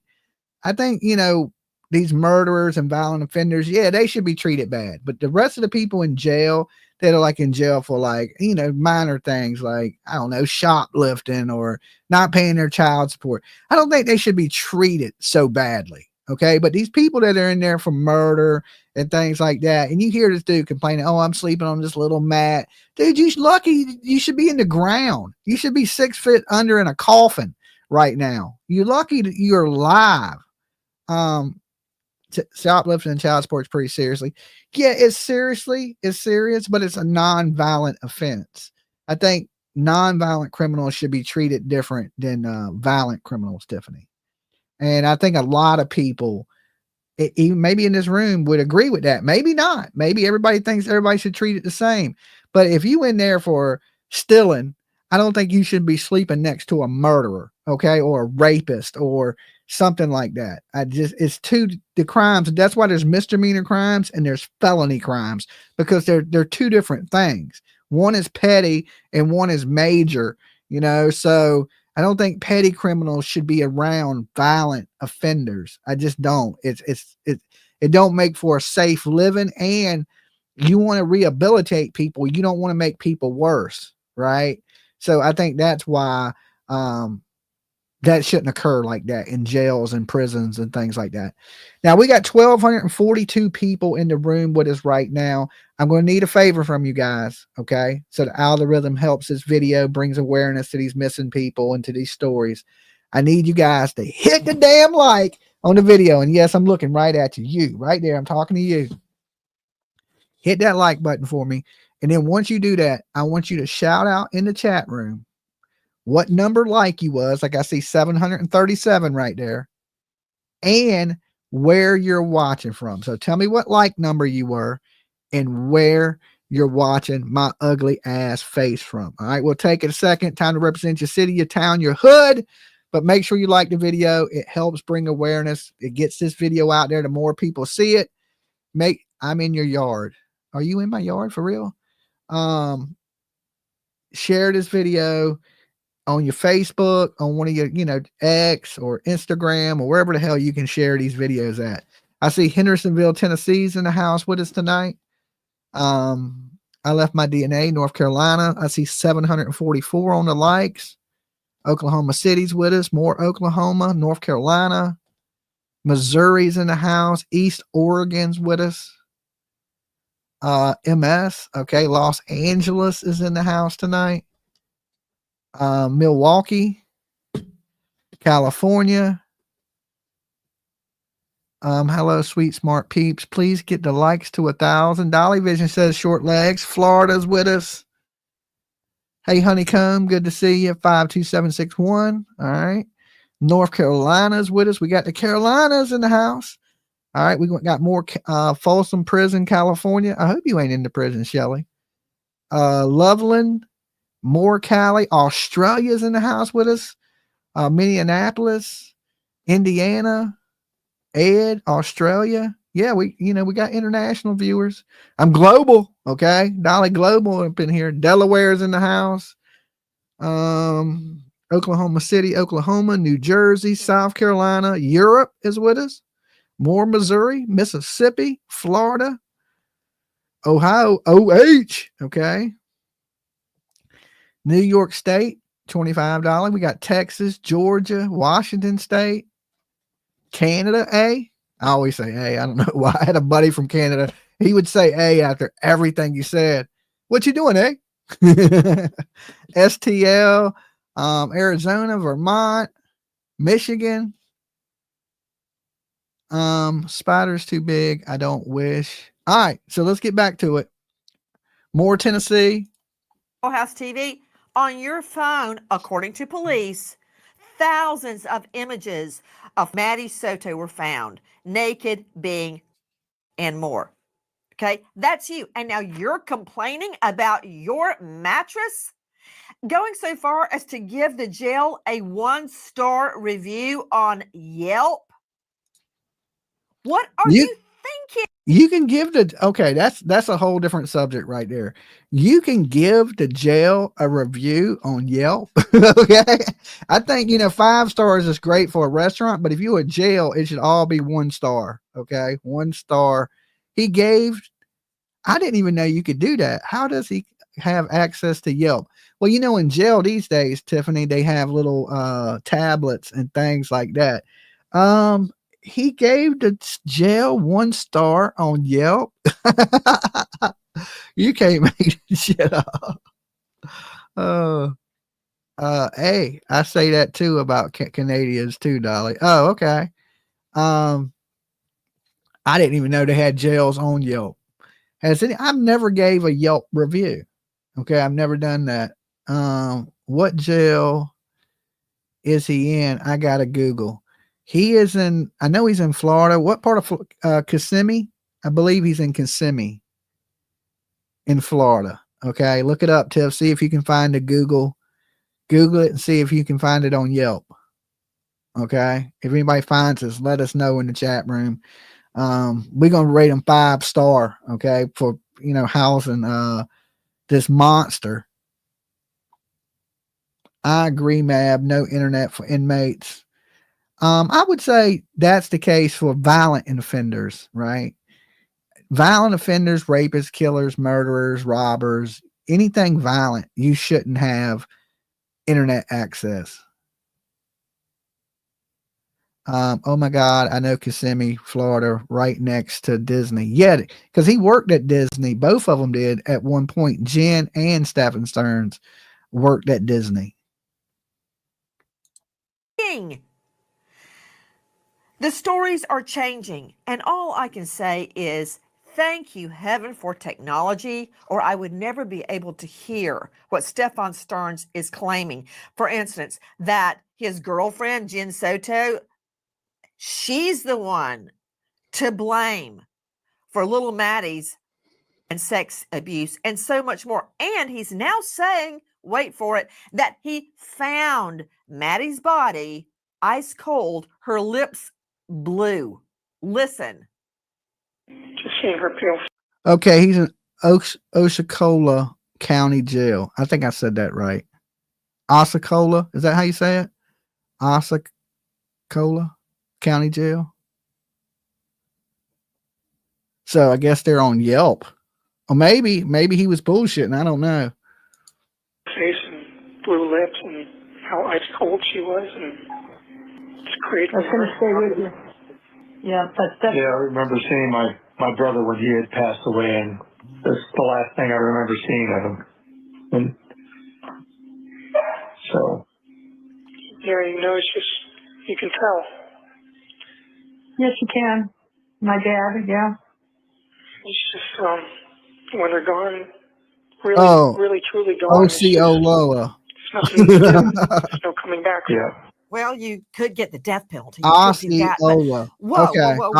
Okay. County With jail. me an all-star panel to make sense of what I'm hearing. And I've got a ton of these jailhouse calls. I don't know if I can even get through them all because each one is a bombshell. This is going to be hard, but Joe Scott Morgan, professor of forensics, I'll give him the whole. He also does the Body Bags podcast. I met this dude at CrimeCon. He's a really nice guy.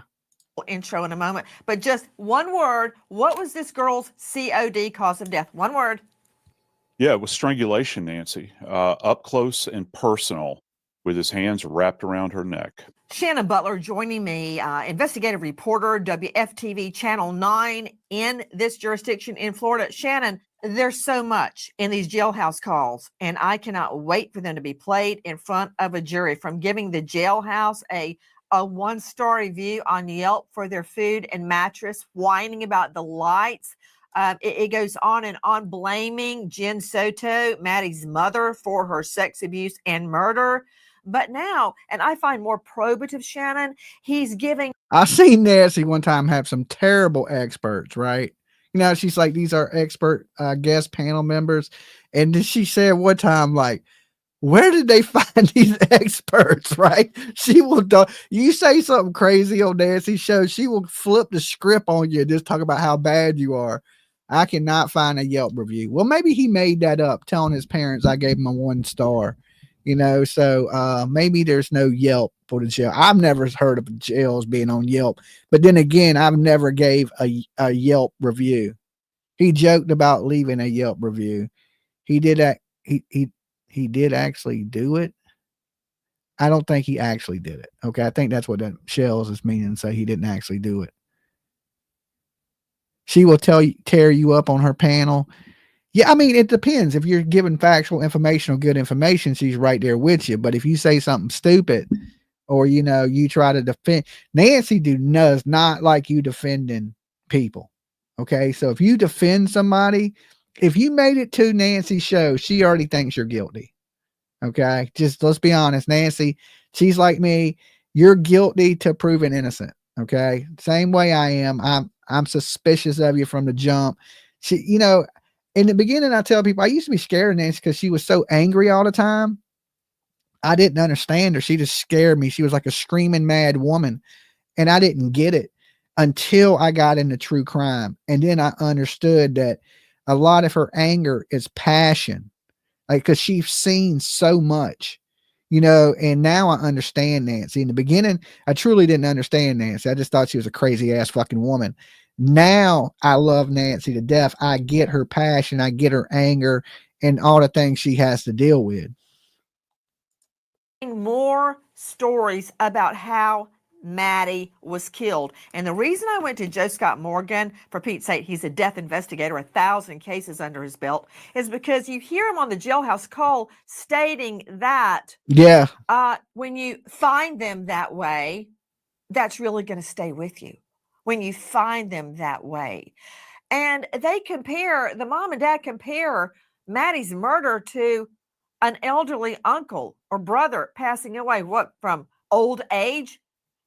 Maddie was strangled dead, likely after being. What is this guy thinking? Well, and according Okay, well, it may be on Yelp. I have no clue. I'm like, damn, I didn't know jails had Yelp reviews, That's crazy to me. Like, what do you think your stay is supposed to be like? Okay. I ain't never heard nobody go to jail, get out and say, yeah, that shit was so nice.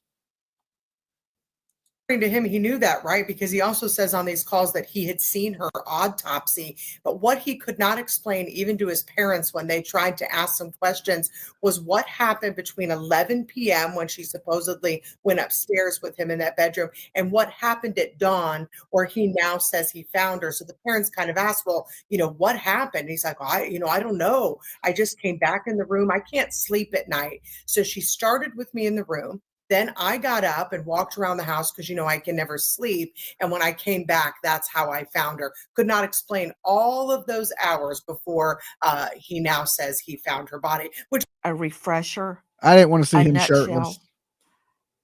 A cliff note on what was found on Stearns' own cell phone after he tried to wipe it of all its information. Oh, horrifying images of abusing Maddie Soto since she was 8, 9, 10 years old. That's the videos that they found on his phone. He tried to get rid of them. He didn't. That was, obviously immediate red flag for law enforcement. And now to say, I didn't have anything to do with any of this. She slept. Okay. So let's open the phone lines back up. Let's take some calls. What do y'all think about the situation of this man complaining about being in jail, his living conditions, and his family basically pampering him? And like, I would say that they're enabling him, and they're still sending him money for food and things that he needs in jail. Like, should his family cut him off is my question. Okay. Should they just cut him off? Did he do something so terrible that it's just I would say yes. Dolly. Dolly. Yes. Maps. What's up, Map? Mad cow disease. Okay. What's up, brother? Not a whole lot. Just going over these cases tonight, the craziness that they are.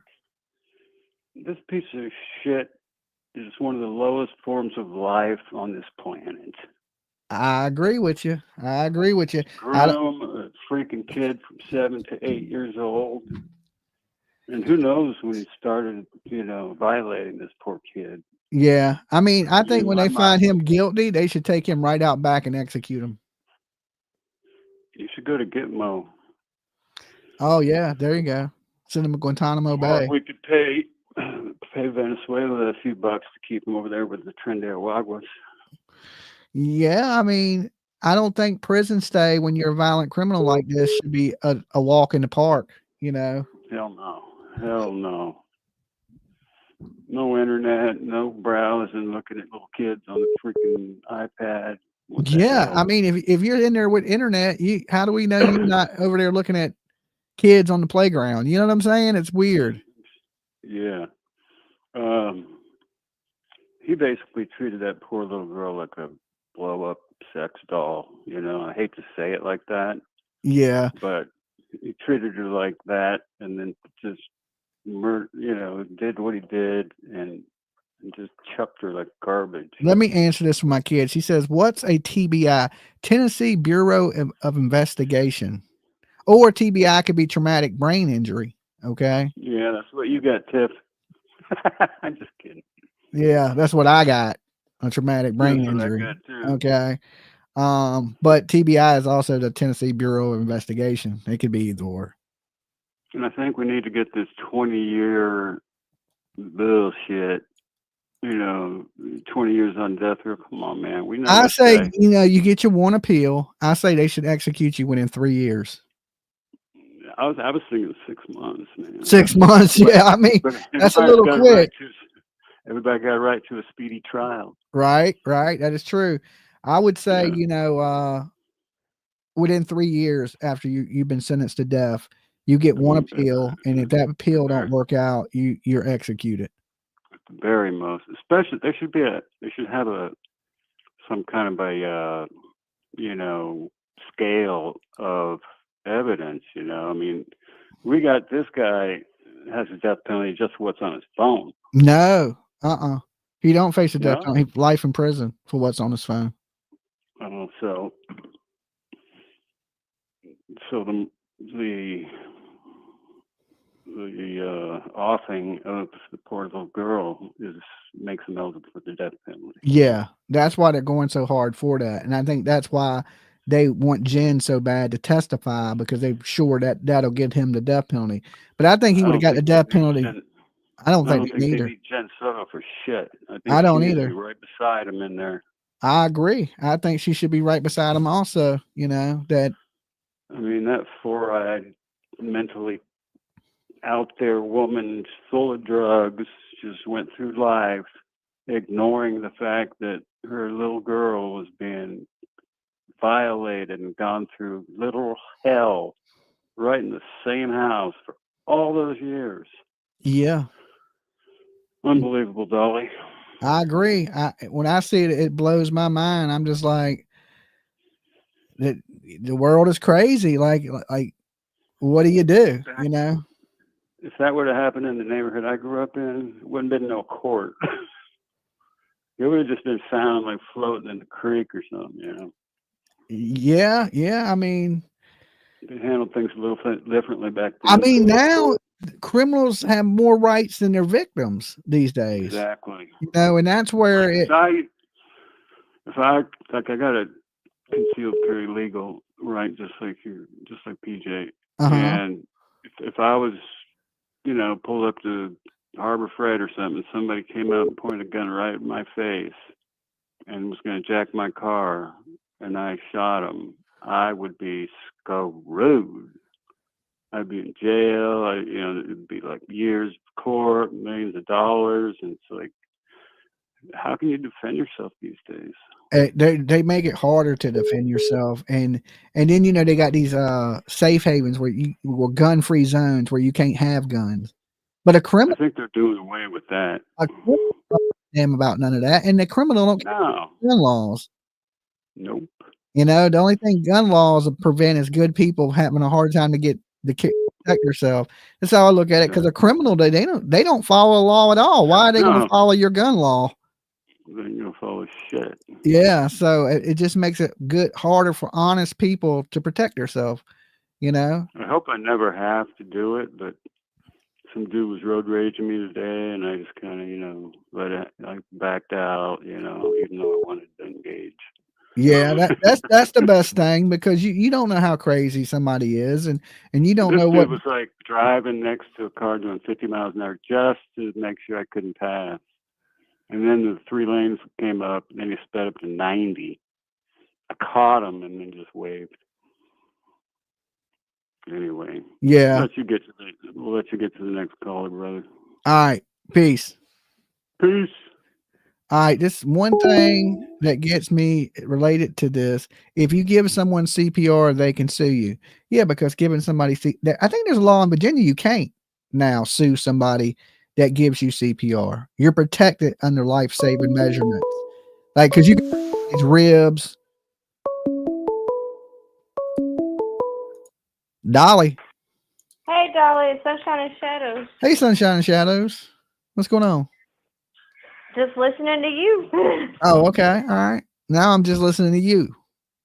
All right. Listening to my favorite YouTuber. Awesome. Anyway, so I've been listening to you, and I'm trying to remember everything I wanted to say because I've been waiting a long time for you to open these phone lines. Well, they're open. Okay, so the first thing, like, I think I've talked to you about this a little bit before, but you were talking about how he started essaying her at 8, and then now all of a sudden at 13 he threw her away like garbage. That is very common in predators. Okay.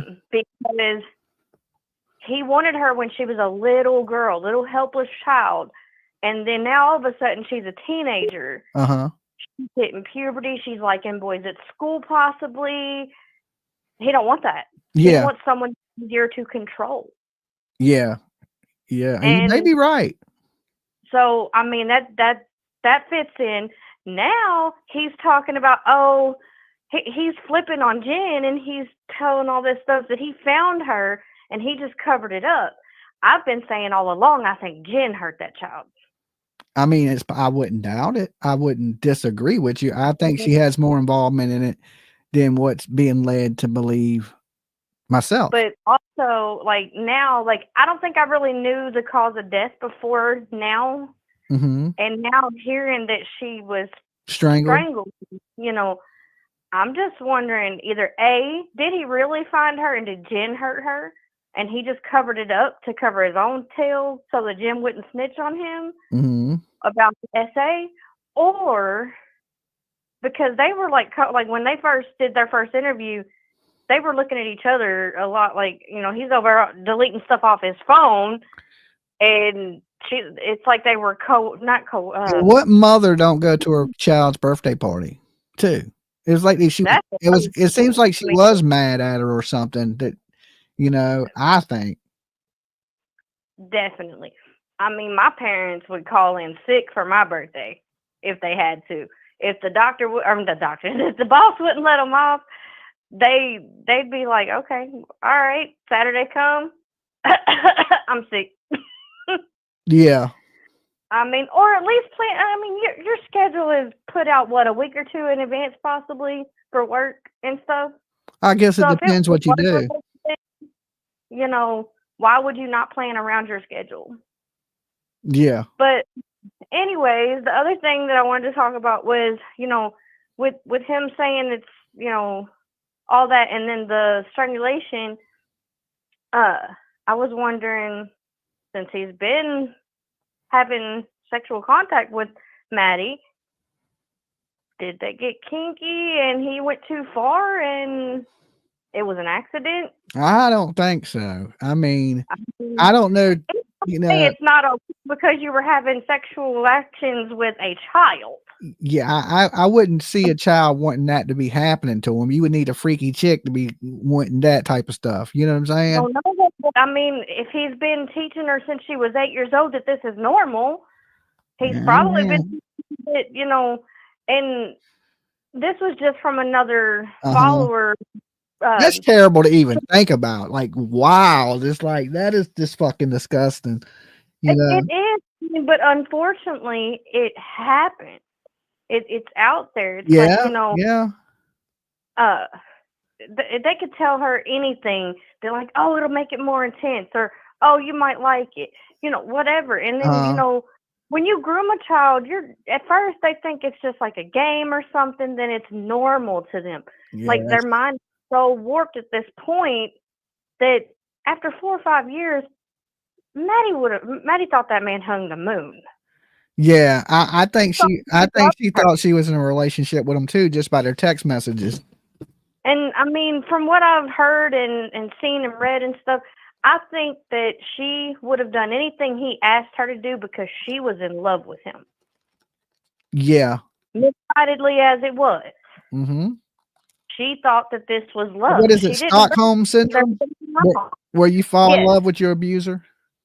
It's technically, I guess, Stockholm's actually you're a captor, like a kidnapper, but it falls under it for me. Yeah, I would say so. Yeah, it definitely falls under Stockholm for me. But yeah, that's all I wanted to say. All right, sunshine and shadows. All right, peace out. You be good. Peace. Mm-hmm. So yeah, I truly believe this little girl thought she was in a relationship with this grown man. I believe the mother was allowing this, and look what happened. If not, then Jen took part in this. Like, why is her shoe in there? Why did Jen have inconsistent statements? Why did Jen say these things that she said? Why ain't Jen out speaking up now? You know, and some people say if you talk, you're doomed. Just like in the Katie Chris situation. If you talk, you're doomed. If you don't talk, you're doomed. You're hey.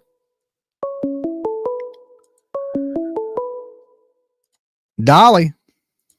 Hey, Jimmy, Nancy. Hey, Nancy. How are you? I'm doing pretty good.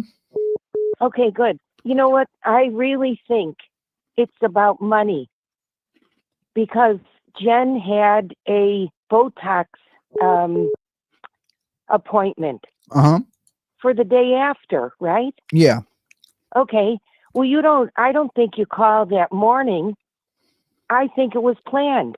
And when Jen told the police that, oh, wait, I just lost my thought. Wait a minute. Oh, that they called him because they missed him. Okay. Isn't that what she told the police? So I'm thinking, oh no, it's about cash. And I don't believe that little Madeline had autism. I think it was an excuse to get pills, and I'll tell you why. This house across the street, it's like the party house. And all the little kids, they're usually like between 10 and 12, 9 and 12. The one little girl yells out, "Who's on?" And she names off medication. A lot of them raised their hands. I thought, that's what's happening now. It's the doctors. You know, the kid can't sleep. Oh, how many kids did we put on Ritalin and this and that? I just think the medication was to knock Madeline out so he could take pictures. Do you agree? I mean, really I don't know. I don't know. No, it's too sick for me to even comprehend it. It's about money. It has to be, because the mother's knocked out in the bedroom downstairs. She sends the little girl upstairs. I wish that we could have heard if the father, Jen's father, was interviewed with the police and start asking about the rent, like what was owed and what was she supposed to pay and this and that. Because one of the bedrooms was vacant, right? So that was a loss in rent. And but then, that didn't go to her anyway. That went to her father. That's what I'm saying, though. What if the father says you really gotta work more? You know, you're short $500-700 a month or something, and all of a sudden it's Madeline's birthday. Oh, we miss him. I don't think Madeline missed him. Can I name another channel? You've named her before. Go ahead. A YouTube channel, Grizzly. I didn't know. I don't mean. I'm so upset. I'm yelling. Wait a minute. Grizzly said that.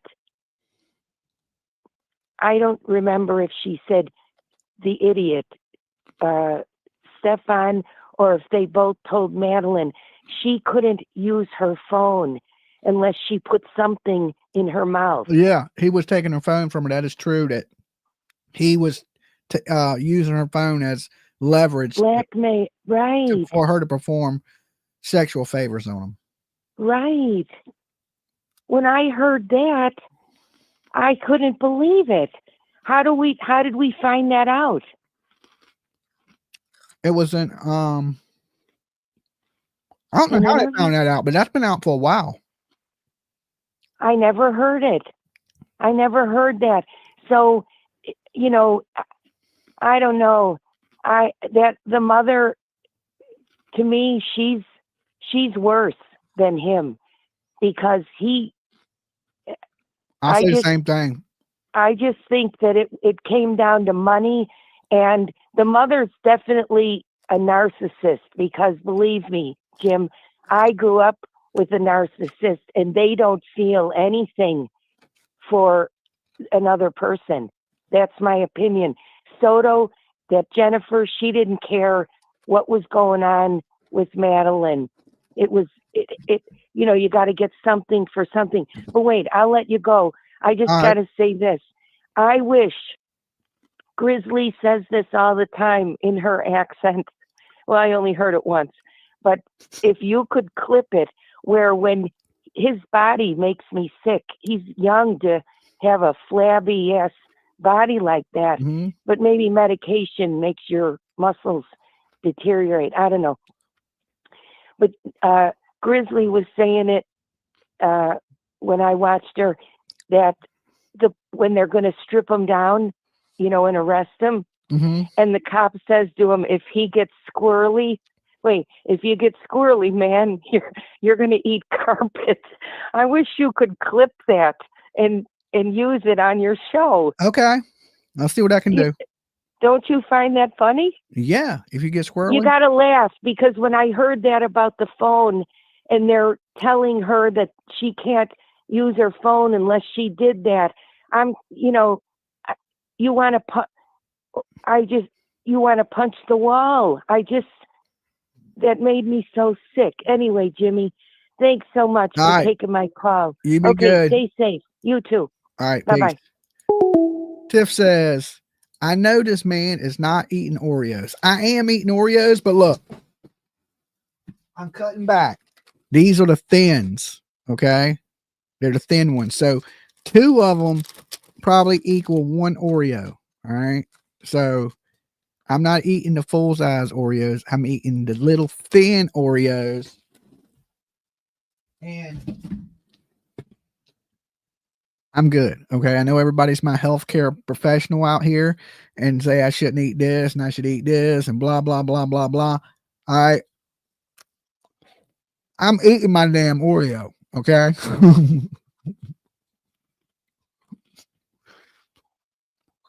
I already gave up red meat, greasy fast food. You can't take my whole joy out of life completely, right? I like cookies. You only live YOLO, Dolly, right?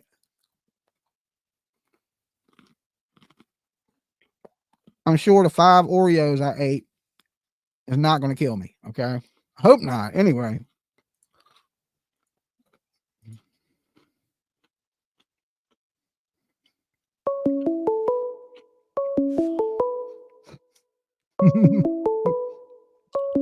Your mom might outlive me. I don't know. Dolly. Well, hey there, Dolly. This is Jen. Hey, Jen. From Salt Lake. Hey. Yeah. And I quit smoking. Huh? I was talking to my kids. He's in the room because he's giving me a hard time about eating them Oreos. Oreos are I've been good. working out 3 days a week. I quit smoking. Okay. So I think a few Oreos I can survive off of. You know, it's all right to splurge every once in a great while. It won't hurt you not one bit. Yeah, I don't think so. Yeah. But that's not why I called. I'll tell you.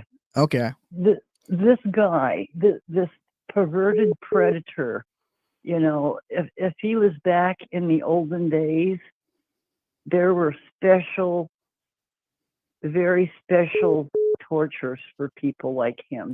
Yeah, yeah. Very special deaths that they had put in place for people just like him. so it would never ever happen again. Yeah, I mean, if they brought back public executions, people would see this and not want that to happen to them. I mean, they even did it to a king back in the olden days because of it. So it's just unbelievable. So that he even got away with it for this long. Yeah, I mean, he should have been executed, what, 5 years ago? And I think she's known this whole time, and Jen ain't said nothing. You know, she would have let it keep going on. Well, and she should be bitch slapped too. Quite, Yeah, I mean, everybody get a ticket and line up. That would be good. Everybody get to walk by and get one lick in. Yep. I mean, you get smacked by that many people, though, you'd be dead. I mean, that would be your execution. Somebody would slap you dead. Well, you can only take so many blows to the head before you check out this world. I think that many people lined up, it would slap you to death. Okay.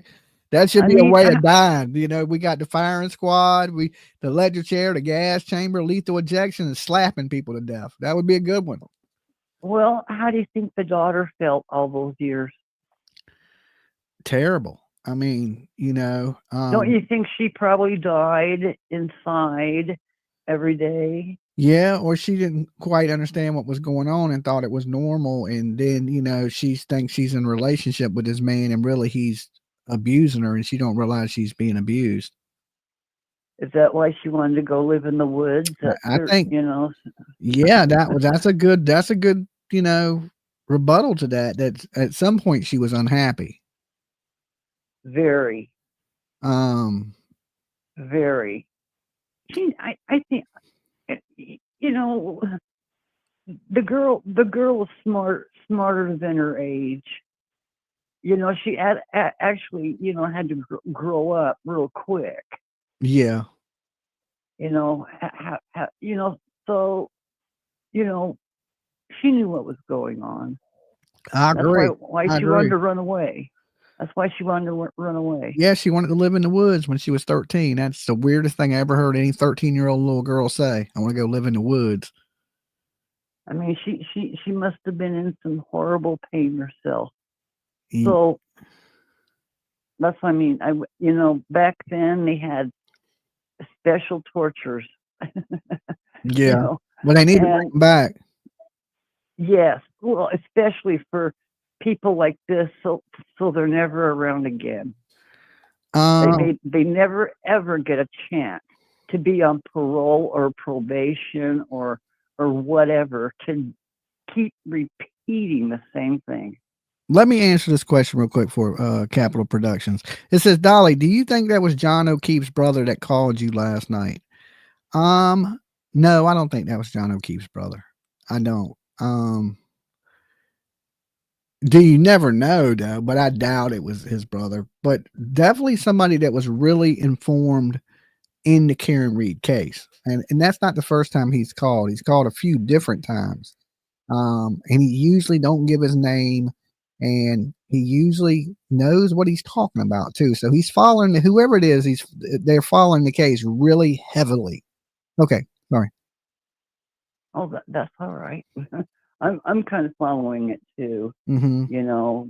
I mean, I've been with you, since the beginning of Sebastian, and that's the only reason, I stuck with you. And that's the only reason. Well, no, not the only reason. I feel the love now. I feel the love now.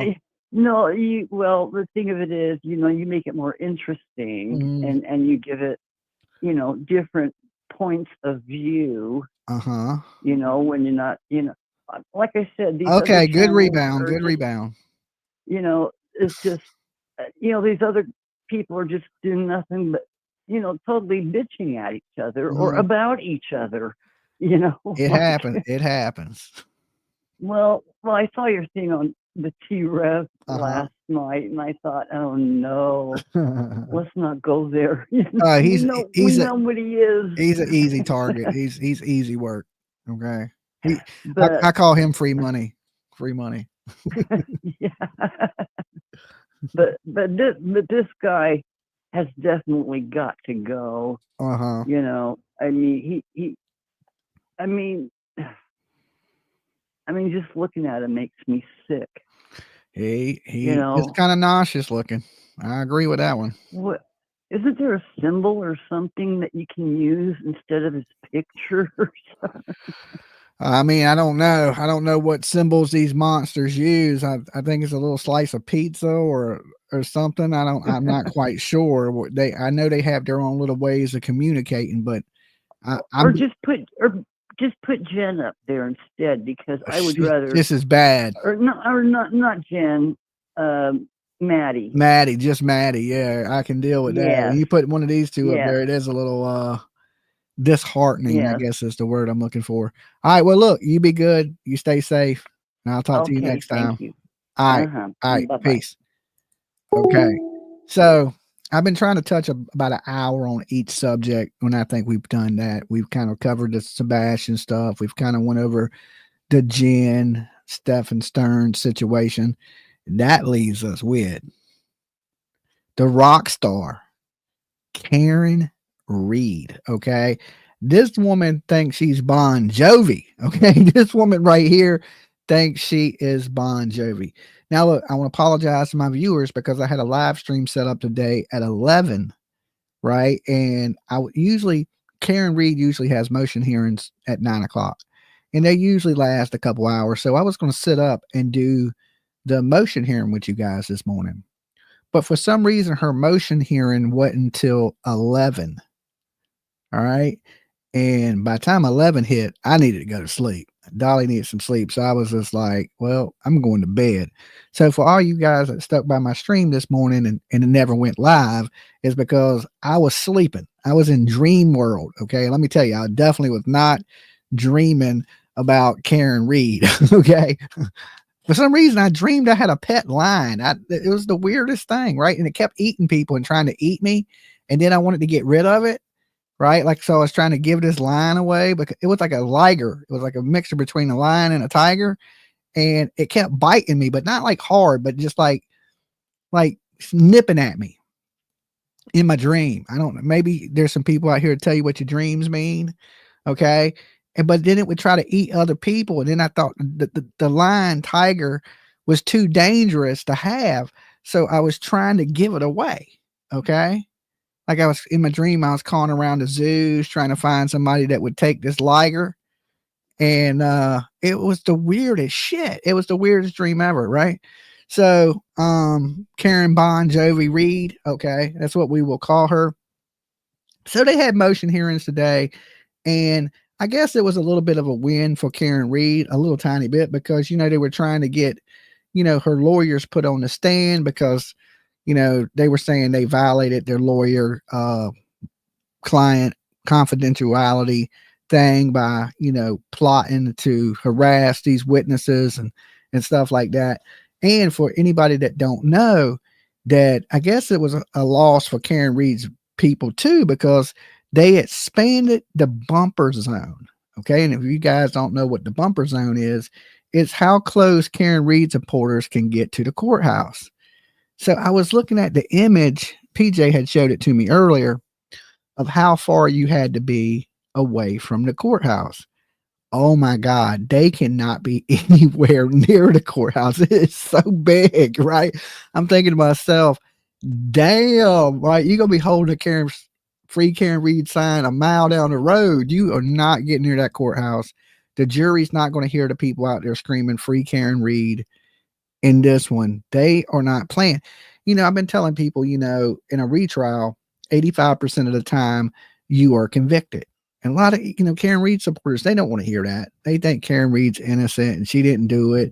And that Colin Albert beat John to death for no reason. They don't even have a good reason, that the police planted evidence to cover this. Just a big conspiracy, right? But in the beginning, Karen Reed's lawyer was saying this was a tragic accident, that, that they were out drinking and Karen didn't mean to hit them. But now it changed into the Karen Reed conspiracy. the hospital on to die in the cold. They used that to build this conspiracy, but now we know now that that's fake, right? The Chloe bit John. We know that didn't happen now because they molded the dog's teeth. They're going to show it's not teeth wounds and things like that. So the conspiracy of who killed John O'Keefe has fallen apart that the defense have created. Now, let me tell you this. They did a good job of creating a circus. Okay. I mean, they created a good one. And I give them credit for that, you know, and they brought attention and got a lot of, I would say, bingo moms, not soccer moms. The crowd's a little bit older, but a lot of, you know, retired women that support their cause and spend a lot of their money to help Karen Reed. Okay. And now here's the thing. Karen Reed's walking in $3,000 suits, staying in a 5-star hotel, eating at restaurants that a lot of us probably couldn't even afford to eat at, right? I don't eat that fancy, right? And yet, but she needs more money, more money, more money, more money, fundraiser, fundraiser, fundraiser, fundraiser. Baby Gap is a star out there. Well, that tells you something right there, right? That shows you what kind of crowd is out there. And listen, I believe the people are nice people. I don't want to get up here and shit on people that think Karen Reed are innocent. You have the right to believe she's innocent. It's opinions, right? And everybody has one. I respect your opinion if you think she's innocent. And I just wish people would respect mine, thinking that she's responsible. Now, you know, at the end of the day, if she's found innocent, I can live with it. I'll move on about my life. Not a big deal. But I know these people, if she's found guilty, they're going to still be screaming Karen Reed's innocent. I do believe there's police corruption. I just don't believe the whole system is corrupt, right? I believe she will be convicted. And it looks like they were going to push the court date back, but now it looks like they're not. So we're going to jump into a little bit of the stuff on this Karen Reed situation. Let me pull up this video.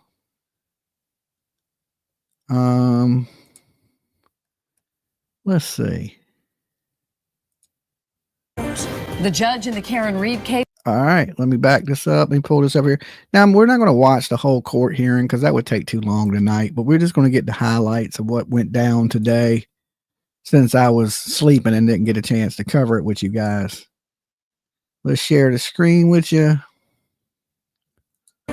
The judge in the Karen Reed case makes a major ruling denying the defense's request to throw out all the charges as we head to the second trial. And we are now 1 week from jury selection. Okay, so y'all heard that. So they were trying to, you know, have the case thrown out, right? And that didn't happen. So below right there, number 1, to the defense team, right? We're not throwing it out. She's going to trial. She's going to be retried. They're starting to pick the jury next week. They said it could take up to a month to pick the jury because the trial is supposed to start April 1st. Well, jury selection. Now they're saying jury selection could take up to a month. So that, because we were supposed to be there live to cover Karen Reed for you guys, but it looks like we're not going to be doing that. So I had to come up with plan B. Okay. Cause you know, sometimes you got to change things up. So we're going to be covering while they're doing jury selection. I am going to be covering the Lori Vallow case, right? Lori Vallow Daybell, whatever you want to call her, Doomsday Mother case here with you guys. So you'll be able to tune in daily and we'll be watching the Lori Vallow Daybell case. She's representing herself. So it's going to be crazy, crazy good times. You may even get the judge outfit. Dolly might put the wig back on and the judge gavel for this one, because this one's going to be a crazy one. So we're going to cover that until the Karen Reed stuff kicks off, right? And then, of course, we're trying to reschedule, PJ is, to make this happen. But there may be some stuff going on in Tennessee. And there's some things going on I really can't tell everybody, that I may be somewhere that I can't say because I think PJ's asleep. I might be able to get away with a little bit. I may be somewhere. I mean, I don't know yet. There's some discussions about some things going on, but I got to have some reassurances and some negotiations going down. I can't tell you about those things. Okay. I just can't tell you about that until it's done. Then you'll understand more later. Okay. Just remember, Dolly can't tell you everything. Can't tell you. There's some things that I just can't tell you. So I will be covering the Lori Vallow stuff, maybe doing some stuff next month in Tennessee, which I can't tell you about. And then of course back to Boston for Karen Reed. All right. Cause I'm going to be out there live, and my plan is to go out there and, with some Kool-Aid. So, and I'm going to be out there giving Hank the Tank shirts away and just supporting the O'Keefe family. All right. So there's a lot of stuff that's kicking off from my channel here coming up, especially when it warms up. We're going to be everywhere. And, yeah, it's going to be good times. It's going to be good times and a lot of good content for you guys, because it ain't going to just be me talking about it. It's going to be me live on the scene. Okay. So. Thanks for staying with us. I'm Lisa Hughes. And I'm David Wade. The judge is making some progress in establishing the ground rules for this next trial. As WBZ's Christina Rex shows us, one of the rules will focus on what happens outside of the courtroom. Stakes in the ground and caution tape around the courthouse, a telltale sign that Karen Reed's second trial starts in just 1 week. The boundaries are to keep this activity out. The buffer zone for this trial could be extended even farther than the last time, so Karen Reed's supporters and others can't come near the courthouse with clothing or signs about the case. Unprecedented. Okay, because look, for anybody that's not been there, okay, the one city block is where the courthouse is at, right? And then across the street is like another court building. So what they did was they put everybody about, 100 yards from the court door, and they all would hang out in front of this church. Okay, the church that sits on the corner right where the courthouse is at, for anybody that's seen the videos or anything. And Karen, she would pull up in the court, and all of them would rush her car. She'd get out of the car like a rock star, walk into the court. Well, the church people really didn't want all them people, the Free Karen Reed people, in front of their church anyway. Because it's like they took their church hostage, right? You couldn't get in and out of church. There's all these people in the grass and fucking all up and down the streets. So the buffer zone now is pushed so far back, right? It is so far back. So that is one thing they did win today, to expand the bumper zone. And they're literally going to be blocks from the courthouse. So when you step out the courthouse, you won't even be able to see them, right? So if you're wearing anything or you have signs that say that, you cannot be in front of the courthouse. Now you will, if you don't have signs or nothing, you can walk up and down the streets. They're public streets, but it stops that. What they're going to have to do is enforce people driving by, blowing the horns, screaming shit out their vehicles, right? Because that's what's they're going to try to do. I already know what they're going to try to do. Dolly's drone hostage in the bathroom. LOL. I don't know what that means. But anyway, they're pushing everybody back on both sides of the street. So it's way down the street this way, way down the street that way. So they will not be nowhere in sight of the courthouse with Free Karen Reed signs, Free Karen Reed shirts, pink shirts. They're shutting all that down, and which I think is a good thing. I think is absolutely a good thing. Push them down the block. The only people that'll be loud in that buffer zone are the media. Okay. So the real media will be able to go up there and film and things like that. But you don't have all these weirdos, weird cult leaders in front of the courthouse. Dolly needs a VR drone. It's a little pricey. What do you mean a VR drone? I got a drone. I got a pretty good drone.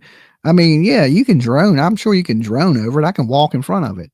It's you can't be out there supporting Karen Reed. I'm not a Karen Reed supporter. Okay. I can be out there. I can be in the buffer zone. I'm not screaming Free Karen Reed. I ain't one of those people. Candy cult leader. Yeah. You get rid of your weird Toms. You get rid of your Turtle Boys. You get rid of Reed out there screaming, which I don't think Reed is a part of it anymore. Anyway, she bowed out when they treated her like dirt. But, Hank the Tank has been crushing it. So the buffer zone, the not getting thrown out, bringing in Turtle Boy's text messages. Will you apply for a media pass? I might as well do that. Attempt it anyway, Diana. Go ahead and try to get me a media pass to cover this case like that. I doubt I'll be able to get in the courtroom, but if I can get a hold of, the O'Keefe family beforehand and ask them, can I get a spot in the courtroom? Maybe they'll let me in. I've been pro John O'Keefe this whole time, and there ain't a whole lot of people that are pro John O'Keefe. Most of these people are, on the Karen Reed side. So maybe, you never know, they may let me in. We can try and see what we can do. I can apply for a media pass just like anybody else. So we'll see what we can do.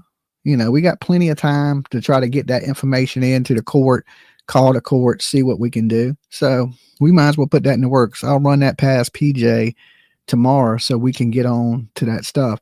Now, the problem is this: with them pushing everything back, PJ only has certain times that she can get off of work.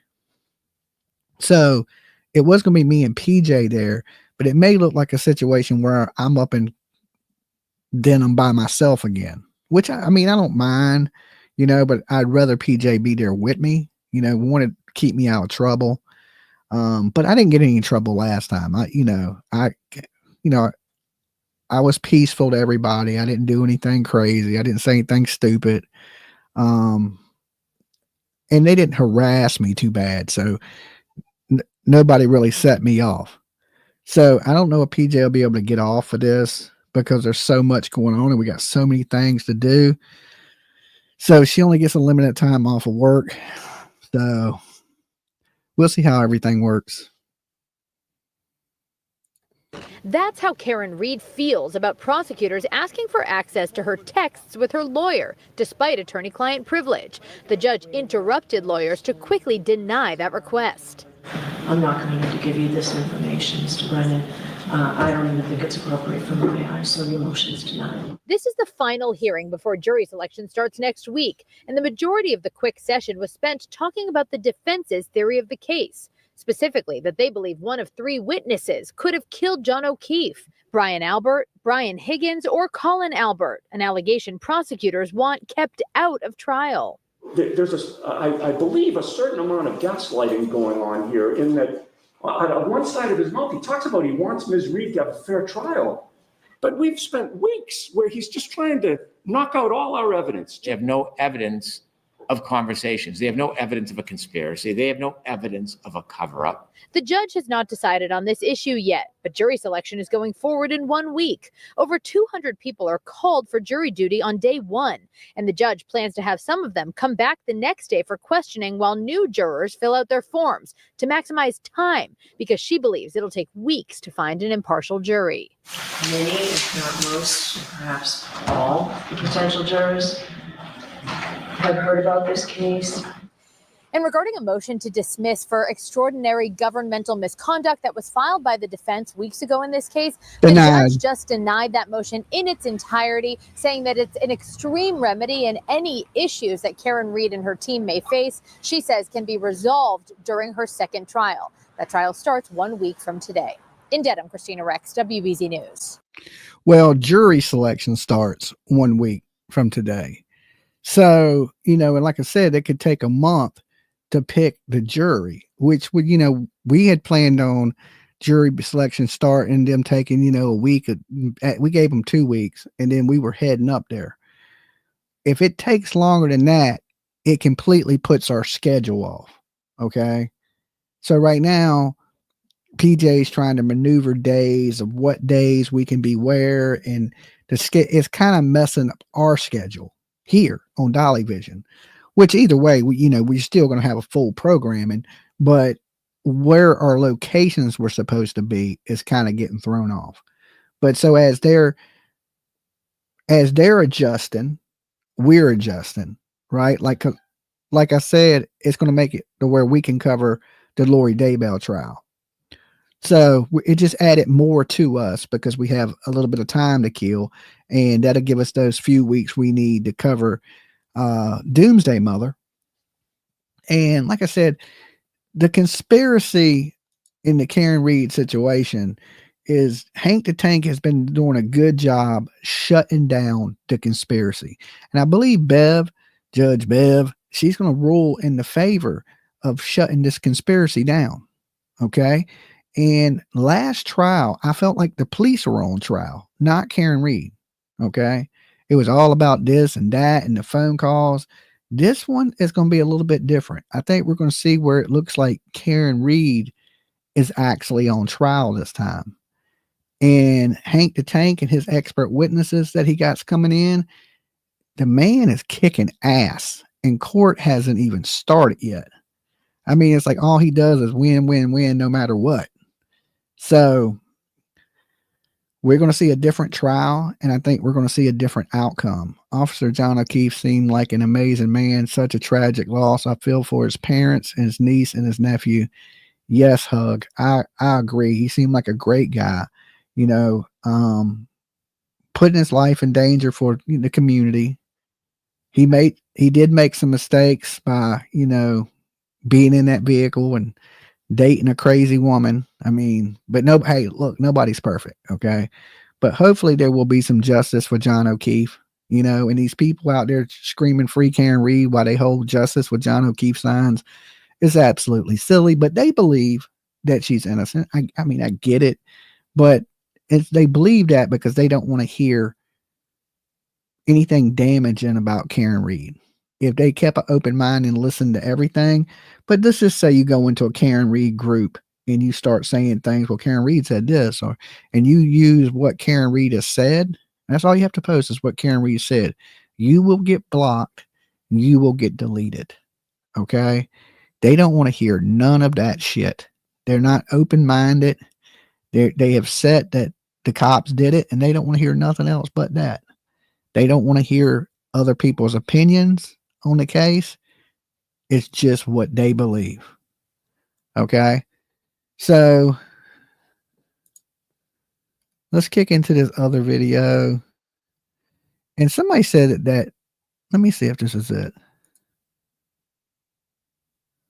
Somebody told me they were taking cutouts to the bar of what is this?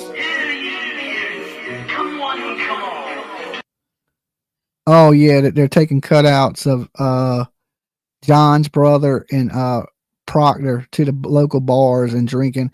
A lot of these people, you would think drinking would, you know, they would stop all the drinking. Let me share this with y'all, this picture. In this picture, let me share it with y'all on the screen here. You can see in the back, there's a cardboard cutout of John's brother. See it? See my cursor on it? That they got at the bar with them while they're all getting drunk after bingo. Okay. That's what it reminds me of, an older crowd, you know, which, you know, I got an older crowd here too, but we're not, you know, we're not these people. We're not drunk at the bar together. But, and then they got Proctor, cardboard cutout of him, you know, so this is insane. That just their behavior. This is how cults are formed. Okay. So, I mean, it's so disrespectful to the family of John O'Keefe to do things like this. Now, if you wanted to blame, you know, the cops, then blame the cops. But why are they messing with John's brother? Right? Why attack his brother? It's bad enough the person y'all defending killed his brother. Now y'all want to attack John's brother. It is. They used to call alcohol spirits. Okay, well, these people got plenty of spirit because they are nothing but drunks. I mean, all of them. Like, it's just insane to me, right? Just absolutely insane. Let me see. There was something else I wanted to share with you guys before we get ready to wrap it up here. Let me see. Do I have it?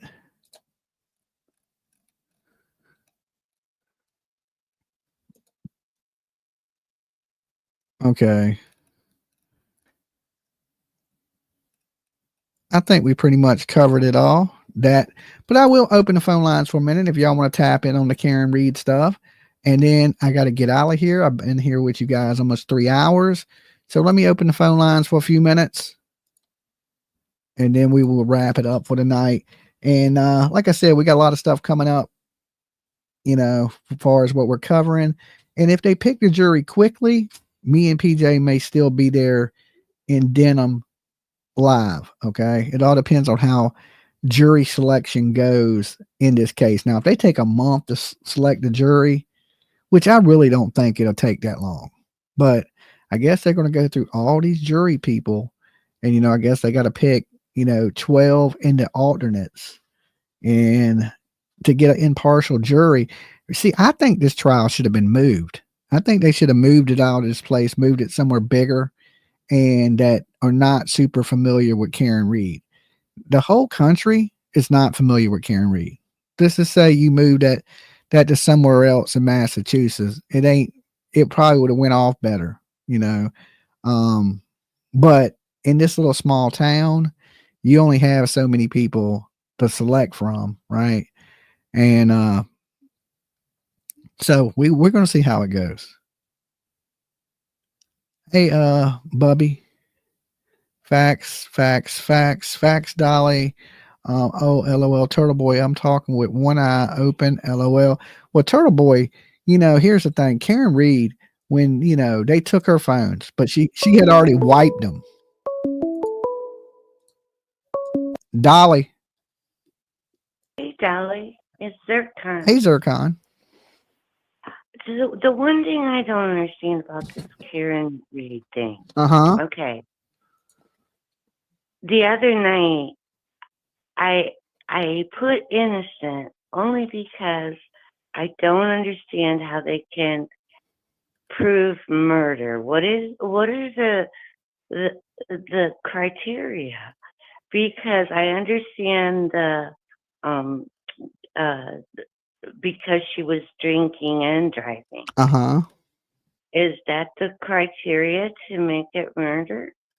Yeah, in their state? It can't be manslaughter because manslaughter would indicate an accident. If you're drinking and driving, there's no such thing as an accident. You understand what I'm saying? Because she was drinking. So that's the only criteria they're using. Is it doesn't have to be like she hated him or any other motivation other than drinking while driving. That's it. And a death occurred. Yeah, that's it. Because I do believe she backed into him. Yeah, I believe that too. And okay. I just thought they needed more evidence as far as motive to make it murder. But if you say that's all they needed, then that's all they needed. Yeah. I think different states are different. Yeah. I had a girlfriend that unfortunately got killed by a drunk driver. Uh-huh. And the drunk lived. They always do. Yeah. And she got, I don't know if she did a plea deal, but they gave her 10 years. They gave her 10 years? 10 years. 10 years for that. Oh, okay. But I didn't know that it was ever called anything to do with murder. That's what threw me. Yeah. Yeah. I mean, it's murder. I mean, and they're alleging she did it on purpose too. So, I mean, it's a little harder for me to tell if she did it on purpose or an accident. That's what I'm saying. It's how But if she would have been sober and hit him, it would be manslaughter because it was an accident. Yeah. But since she was drinking and hit him, it's second-degree murder. Okay. Well, I agree with you that this new guy, and what did you say the percentage is for 85% conviction rate. On the second Yeah, on trial. second trials, yeah. So she has a 15% chance of making it. Nah, And I think her chances are less than that. I think it's gone way. Yeah, I agree. Okay. All right. Hey, good talking to you. All right. You be good. Stay cool. All right, Bye-bye. all right. Peace. So anyway, this is the church. I want to show you guys this real fast. Remember when I said they were all gathering in front of the church? This poses, I guarantee there is no one happier in Denham tonight than the poor church that was held captive by Karen Reed and her unhinged mob during the last trial. Okay. Let me share the screen with y'all. Y'all can't even see it. And this is the picture of the church and the people out there. Let's play it.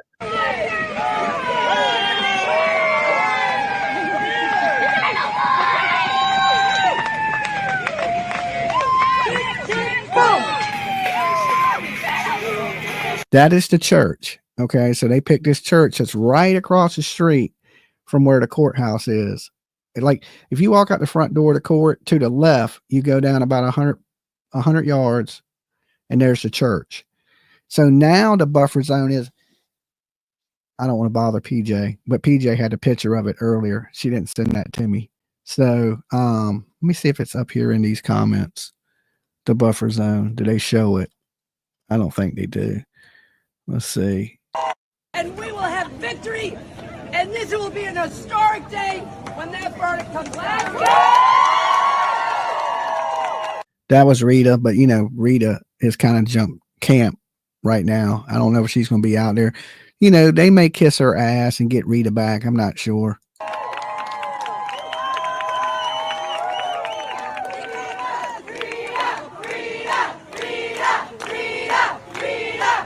See how they're chanting Rita? So, and then, you know, they treated Rita bad. That's what I mean. Rita was one of their generals. And then they just did Rita dirty. They did her so dirty. But, you know, Rita may want her friends back and may go back onto their team if they, you know, kiss her ass right or not. I don't know. You recognize Rita's voice? Yeah, because Rita was one of their spokespersons, one of their main generals. And, you know, then when they were doing all these parties, they didn't even invite Rita. But she was out there doing all the media for them. She was out there rallying the troops for them. And they just did her dirty because, you know, she's not one of their money supporters. Okay. Rita's, you know, she don't have the Benjamins that some of these people have. And they didn't have room for the broke people because they were trying to make money. Right. So they brought their media influencers. And hey, PJ, can you send me the buffer zone?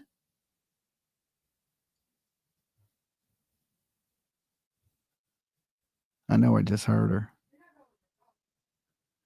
Are you still awake? What? Can you send me the picture of the buffer zone? Oh, yeah. And why are you awake? Because the dog keeps trying to go.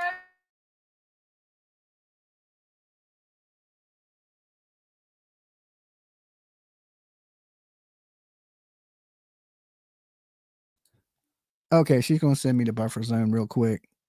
All right.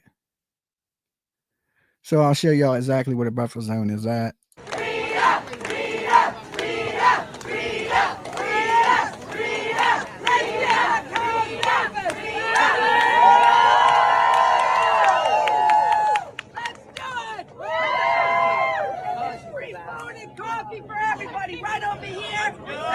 Free food and coffee for everybody. I wonder if they let me eat. I'm going to want some of that free food next time I go up there. You know what I'm saying? Is that free food and coffee for Karen Reed supporters? Okay. All right, let me show y'all this buffer zone real quick. This is how far they're pushing everybody back.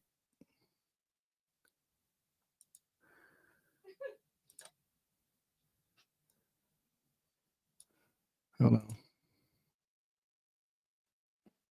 Let's pull this over here.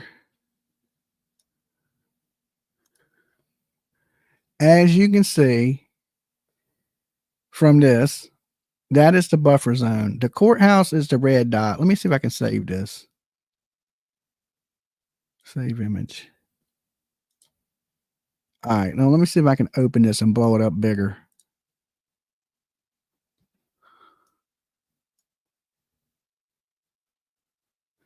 Downloads. Okay, yeah, now I should better blow it up bigger. All right, let me close this. Now we'll be able to see that we can zoom in on the buffer zone. Okay, that's the church. That's the building right there. So they've pushed everybody back a pretty good ways. All right. That's the courthouse. They're pushing everybody back a good ways, another block back. So he's pushed them back a block farther on each side. The buffer zone was over here where my cursor is before. So they can't be in none of this area. And then the church was like right, I believe it's right here. So they pushed them all the way back down to the first main road in the neighborhood. All right. Because I used to, like, I wouldn't want them to vandalize my car. So I ain't going to tell y'all where I park because we got enemies. But I would park a ways from the courthouse and walk in. Okay. Because I didn't want none of these idiots to vandalize my car. Because, you know, I don't support Karen Reed. I bet their butt hurt. Yes. So there's no way this far away they're going to hear them in the courthouse. It just is not going to happen. I thought the courthouse was right here. This building right here should be the courthouse. I thought this was the courthouse. And there's the first road. This is the church. Okay. And this is all the way down the street. So they cannot be in any of this perimeter with Karen Reed stuff on. So where does that leave them to go? They can stand in this neighborhood over here. Or they can stand at the very end of the street, but they can't be on the whole damn in a 4-block radius of it. Okay. This is the new approved Judge Canoni approved buffer zone. Order for Karen Reed retrial starting April 1st, 2025. Good Lord, they pushed them people so far back. I mean, even behind the courthouse, it's a good block and a half back. A block back. Okay. So they got them at least a couple blocks on both sides. That's the church right there. I'm pretty sure that's the church. It's hard to tell.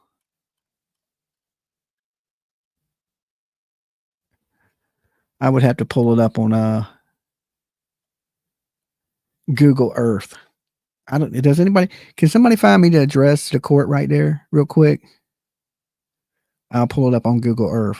Give me the exact address and zip code and everything to the courthouse there. And we're going to pull it up on Google Earth. Let me pull up Google Earth real fast.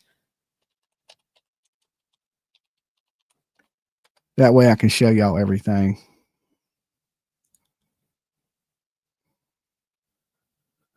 All right.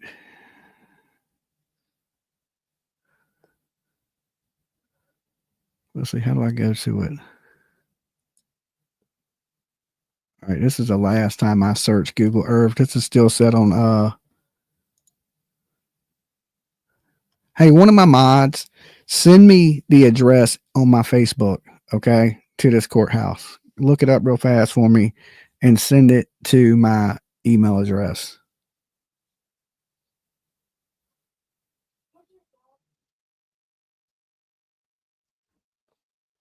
All right. Can I copy that?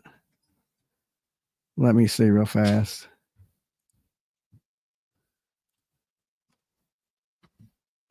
What are you doing? I don't know. It must be a full moon. What are you doing? I'm trying to get this address to the Denham courthouse so I can Google Earth it. Okay, well, send it to me. I think somebody posted it in the chat. I'm trying to copy it. Oh, well, if you don't need me to do it, I'm not going to. Well, my chat's so far behind. It's catching up. You see it trying to catch up? Just send it to my email real fast. I mean, not my MySpace, not MySpace, my Facebook. I'm caught in a damn time machine. I said MySpace. Good Lord. Ain't nobody used MySpace in 20 years.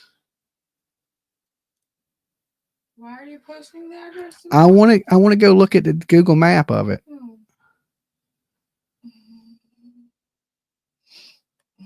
Here.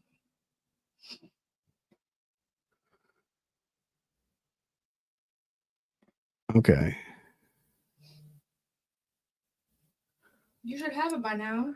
I'm trying to click on right here. So why'd you just have me say Okay. I'll use yours. I just was asking. Good Lord. You needed it. Here. Copy. All right. Now let's go to Google Earth. Let's put that in.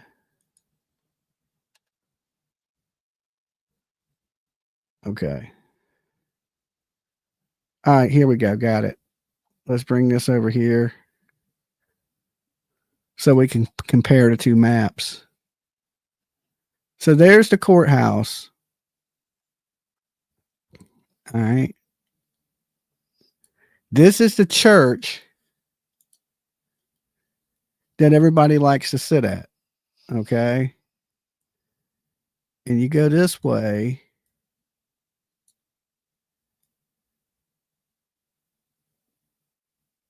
The jam zone. What the hell is that?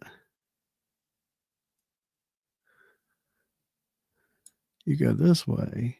So yeah, they got them blocks slam out. Let me see what street that is. Norfolk Street, and then a street back behind Norfolk Street. Holy crap. Hold on. My Google Earth just disappeared on me. All right, here we go.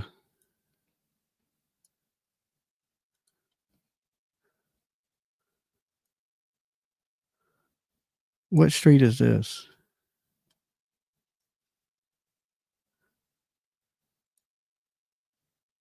That's the courthouse. That's the church.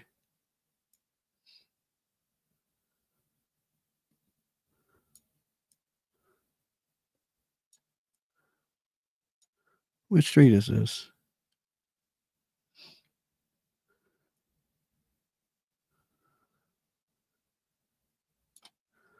I ain't never even been to this street. But it has a marking. It says the jam zone. So I'm thinking they're somewhere back here. That's how far they're going to be from the courthouse. And then a couple blocks this way. So they're going to be down here. Let me see if I can. How do you turn this damn thing around? I wonder if there's an anti-summoning spell. When I was there, I was standing right here where my cursor is. That's when I love the time warp too. This is your zone. Hello, Jimmy Jams. I'm confused why the chat feels slow yet there's 1,000. There's 1,200. I was sitting right here when I was filming when I was there. Okay. That's where I had my camera set up. This is the courthouse. So when I was screaming, Karen, you're going to look good in orange, I was standing right here, over here. Well, actually, technically, I was standing about right there when she was walking up. But usually, I can't get this thing to turn around. Why? What is this? I don't know what I just did. Okay.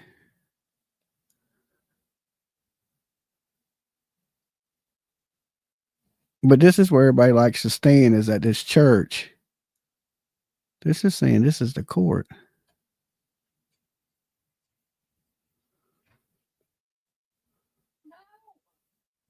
Yeah, this is the court right here. This building right there. Wait a minute. Was that the court? I could have swore the court was right here. But I may be wrong.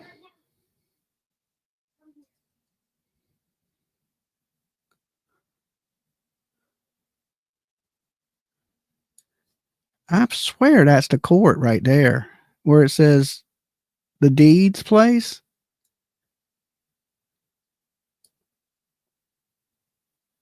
Oh no, this is the court. This is the court right here. Here's the church that they like to sit in front of. I was looking at everything backwards. I don't know why that was. This is the courthouse. Okay, right here. This is where they like to flock. And when I was sitting right there at this building. Okay, at this corner. Karen, when she comes to court, she parks right here. Okay, can y'all see my cursor? She parks right there in that spot. That's her parking spot. She gets out her black SUV and she walks down this road right here. And then she crosses right here and she walks up to the court. Okay. When y'all see JLR running up on him, that's where he's at. He's right there. Now, this is the church that they like to stand in this field, this big field. So they won't be able to stand in this field anymore. And they were tailgating right here. All right. Her supporters were all tailgating right there. And they have their little, things out and free Karen Reed shit and blah, blah, blah, blah, blah. Now they're pushed back to, I believe it's somewhere over here, right here. I believe they're pushed back to this street. So they'll be back here somewhere. That's a pretty damn good ways away from that courthouse. They did a good job on that one. Or it may be right here. They may be pushed back to right around here somewhere. I can't tell what the name of the road is. Hold on. Let me pull this map up again to see exactly where they're pushed back to. All right, let's zoom in. I can't really tell what's what. That says Norfolk Street, and then it goes back to something court. All right, but I don't know if I'm looking at it in the right direction.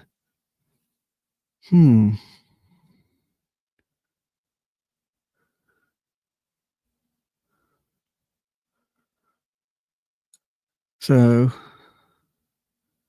we know it's past Norfolk, and I can't tell what this street is because I can't damn see it.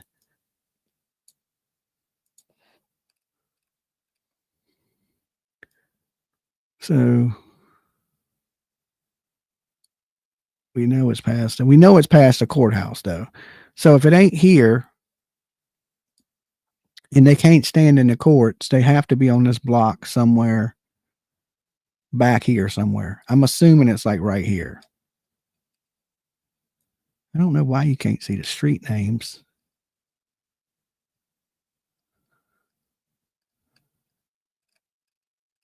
I wonder if I can go on Google Maps. Hold on.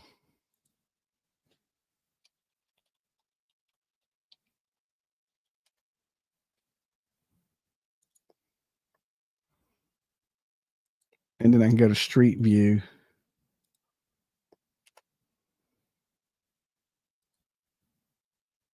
Okay, here we go. Let's pull this one over here.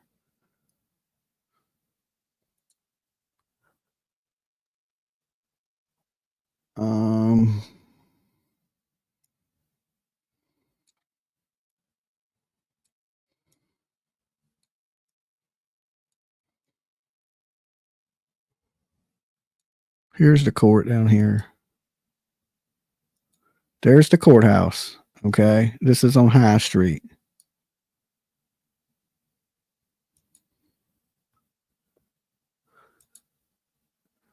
There's where Karen Reed goes in.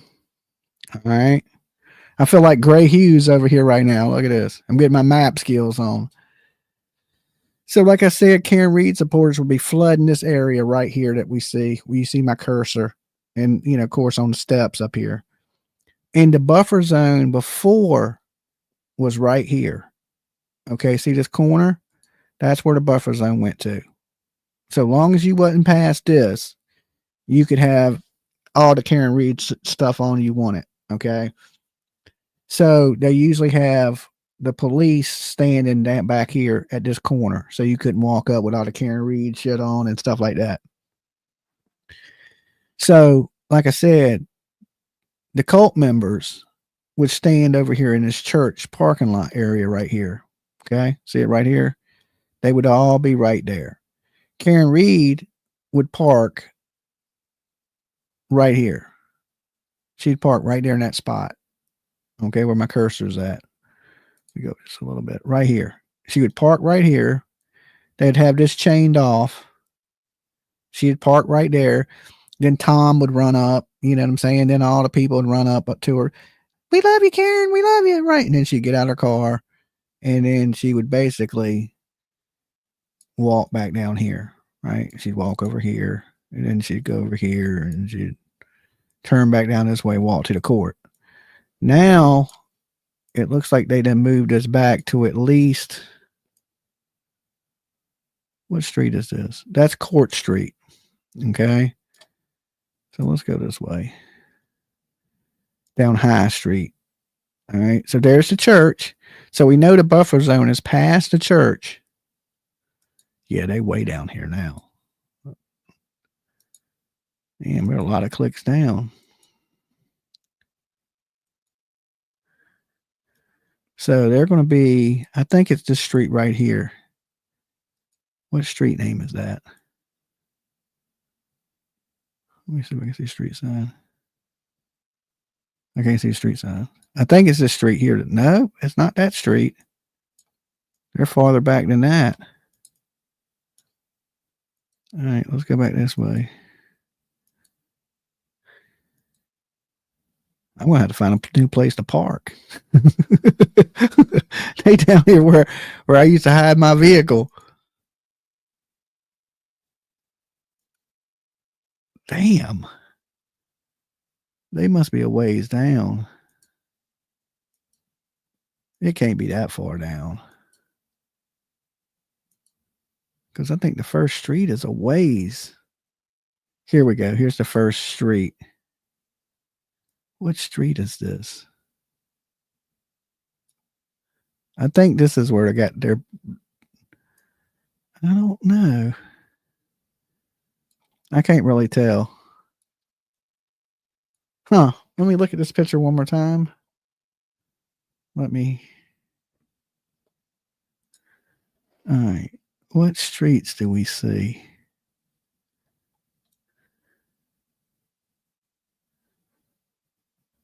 See, I've never seen Norfolk Street. Unless that's going the other direction. And we looking at it from this direction.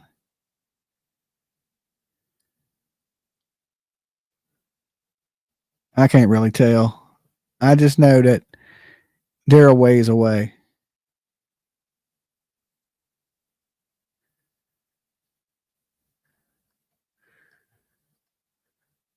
Wait a minute. No, they're right behind the church. I got it now. This is Court Road right here. Okay. That's Court Road. There's the field. There's the church. They're behind the church. Okay. So they're right behind the church. That way. It ain't as far as I thought it was, but it's still a pretty good ways. Let's see. So not as far as I thought they were.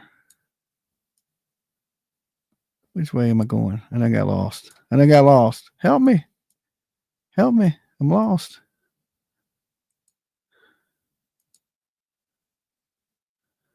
I think we're going the wrong way. I think we need to go this way. Down High Street. Past the school bus.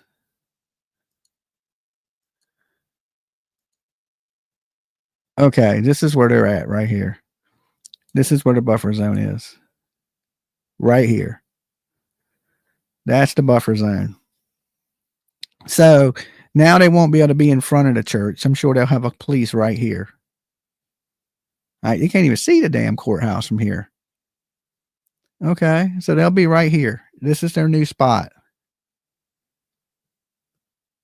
So This is how far you got to go to get to the courthouse. 1 click, 2 click, 3 clicks. All right, then you got this big field. That's where they would be at.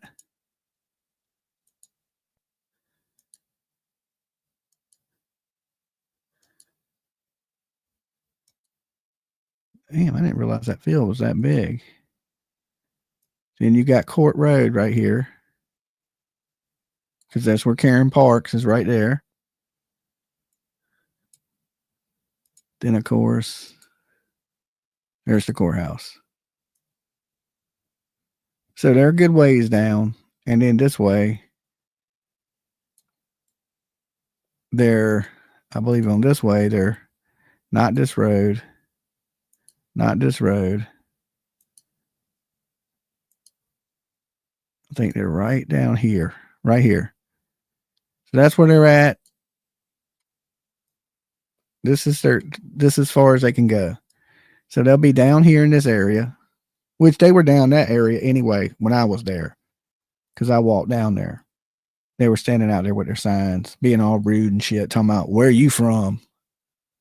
No, they said, who you with? Turtle came over to stir the pot. Now I'm ready to call in. Not even worth going to for Karen Reed, right? So they're way back here. Karen Reed is, like I said, they're way up here. There's Karen Reed.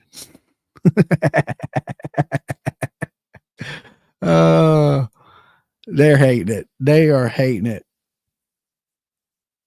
How do I know she's parking in the same spot? Because she parked there every time. Every time she came, they parked there. I was there multiple times, and every time I was there, she parked right here. Right there. Because the church is allowing her to park. So she pulls in back here, they pull up down here, and they park right here. Look at any of the videos. You can go to any of their videos, and she's there every time. So, but now, of course, they're going to be, let's see. They'll still be able to wave at her as she comes in because they're going to be on this street right here. Right here. That's the buffer zone. All they did was take one city block away from them, right? They could be right here and they could see the courthouse, right? You can see the courthouse. They'd have to do some fucking screaming to hear that, though, right? Because then you got to go all the way here. And that's the courthouse, though, right there. Right in front of me. See, right there? That's the courthouse. See the police? That's just the back side of it. Really, the front's up here. All right, that's why she parks there. And then they have this barricaded off. They have a metal gate right here. And then they had a police that stood right here at the gate. Okay. So now I'm sure all they're going to do is move the gate down here to enforce it. So you won't see no pink. You won't even see them. All right. Unless you go down the road. I mean, people driving down the road to see them.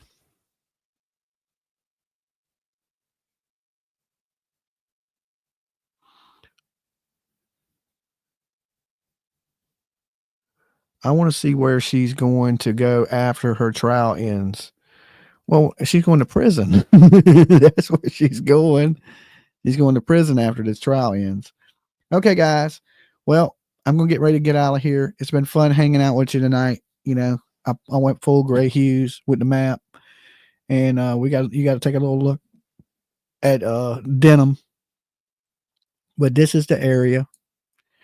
You know, this is where it all goes down. And of course, I will see you guys tomorrow. I don't know what time, you know, there ain't a whole lot going down tomorrow. So I don't think I'm going to be up too early. So sometime tomorrow afternoon. Dolly is hilarious. Yeah, that's where she's going after this, is the prison. She's leaving on a prison bus. She's pulling up in a black SUV and she's leaving on a prison bus. Thanks, Dolly. Good live with 3 cases. Yeah, I try to cover what's going on with you guys and top stuff in true crime. But I'll see you guys in the morning. Y'all be good. Be safe. Don't forget, PJ got t-shirts. Buy DollySoap.com. Also, there's some awesome Dolly shirts too. Don't forget about me. And I will see you guys tomorrow. And remember this, if nobody else loves you, Dolly does. Peace.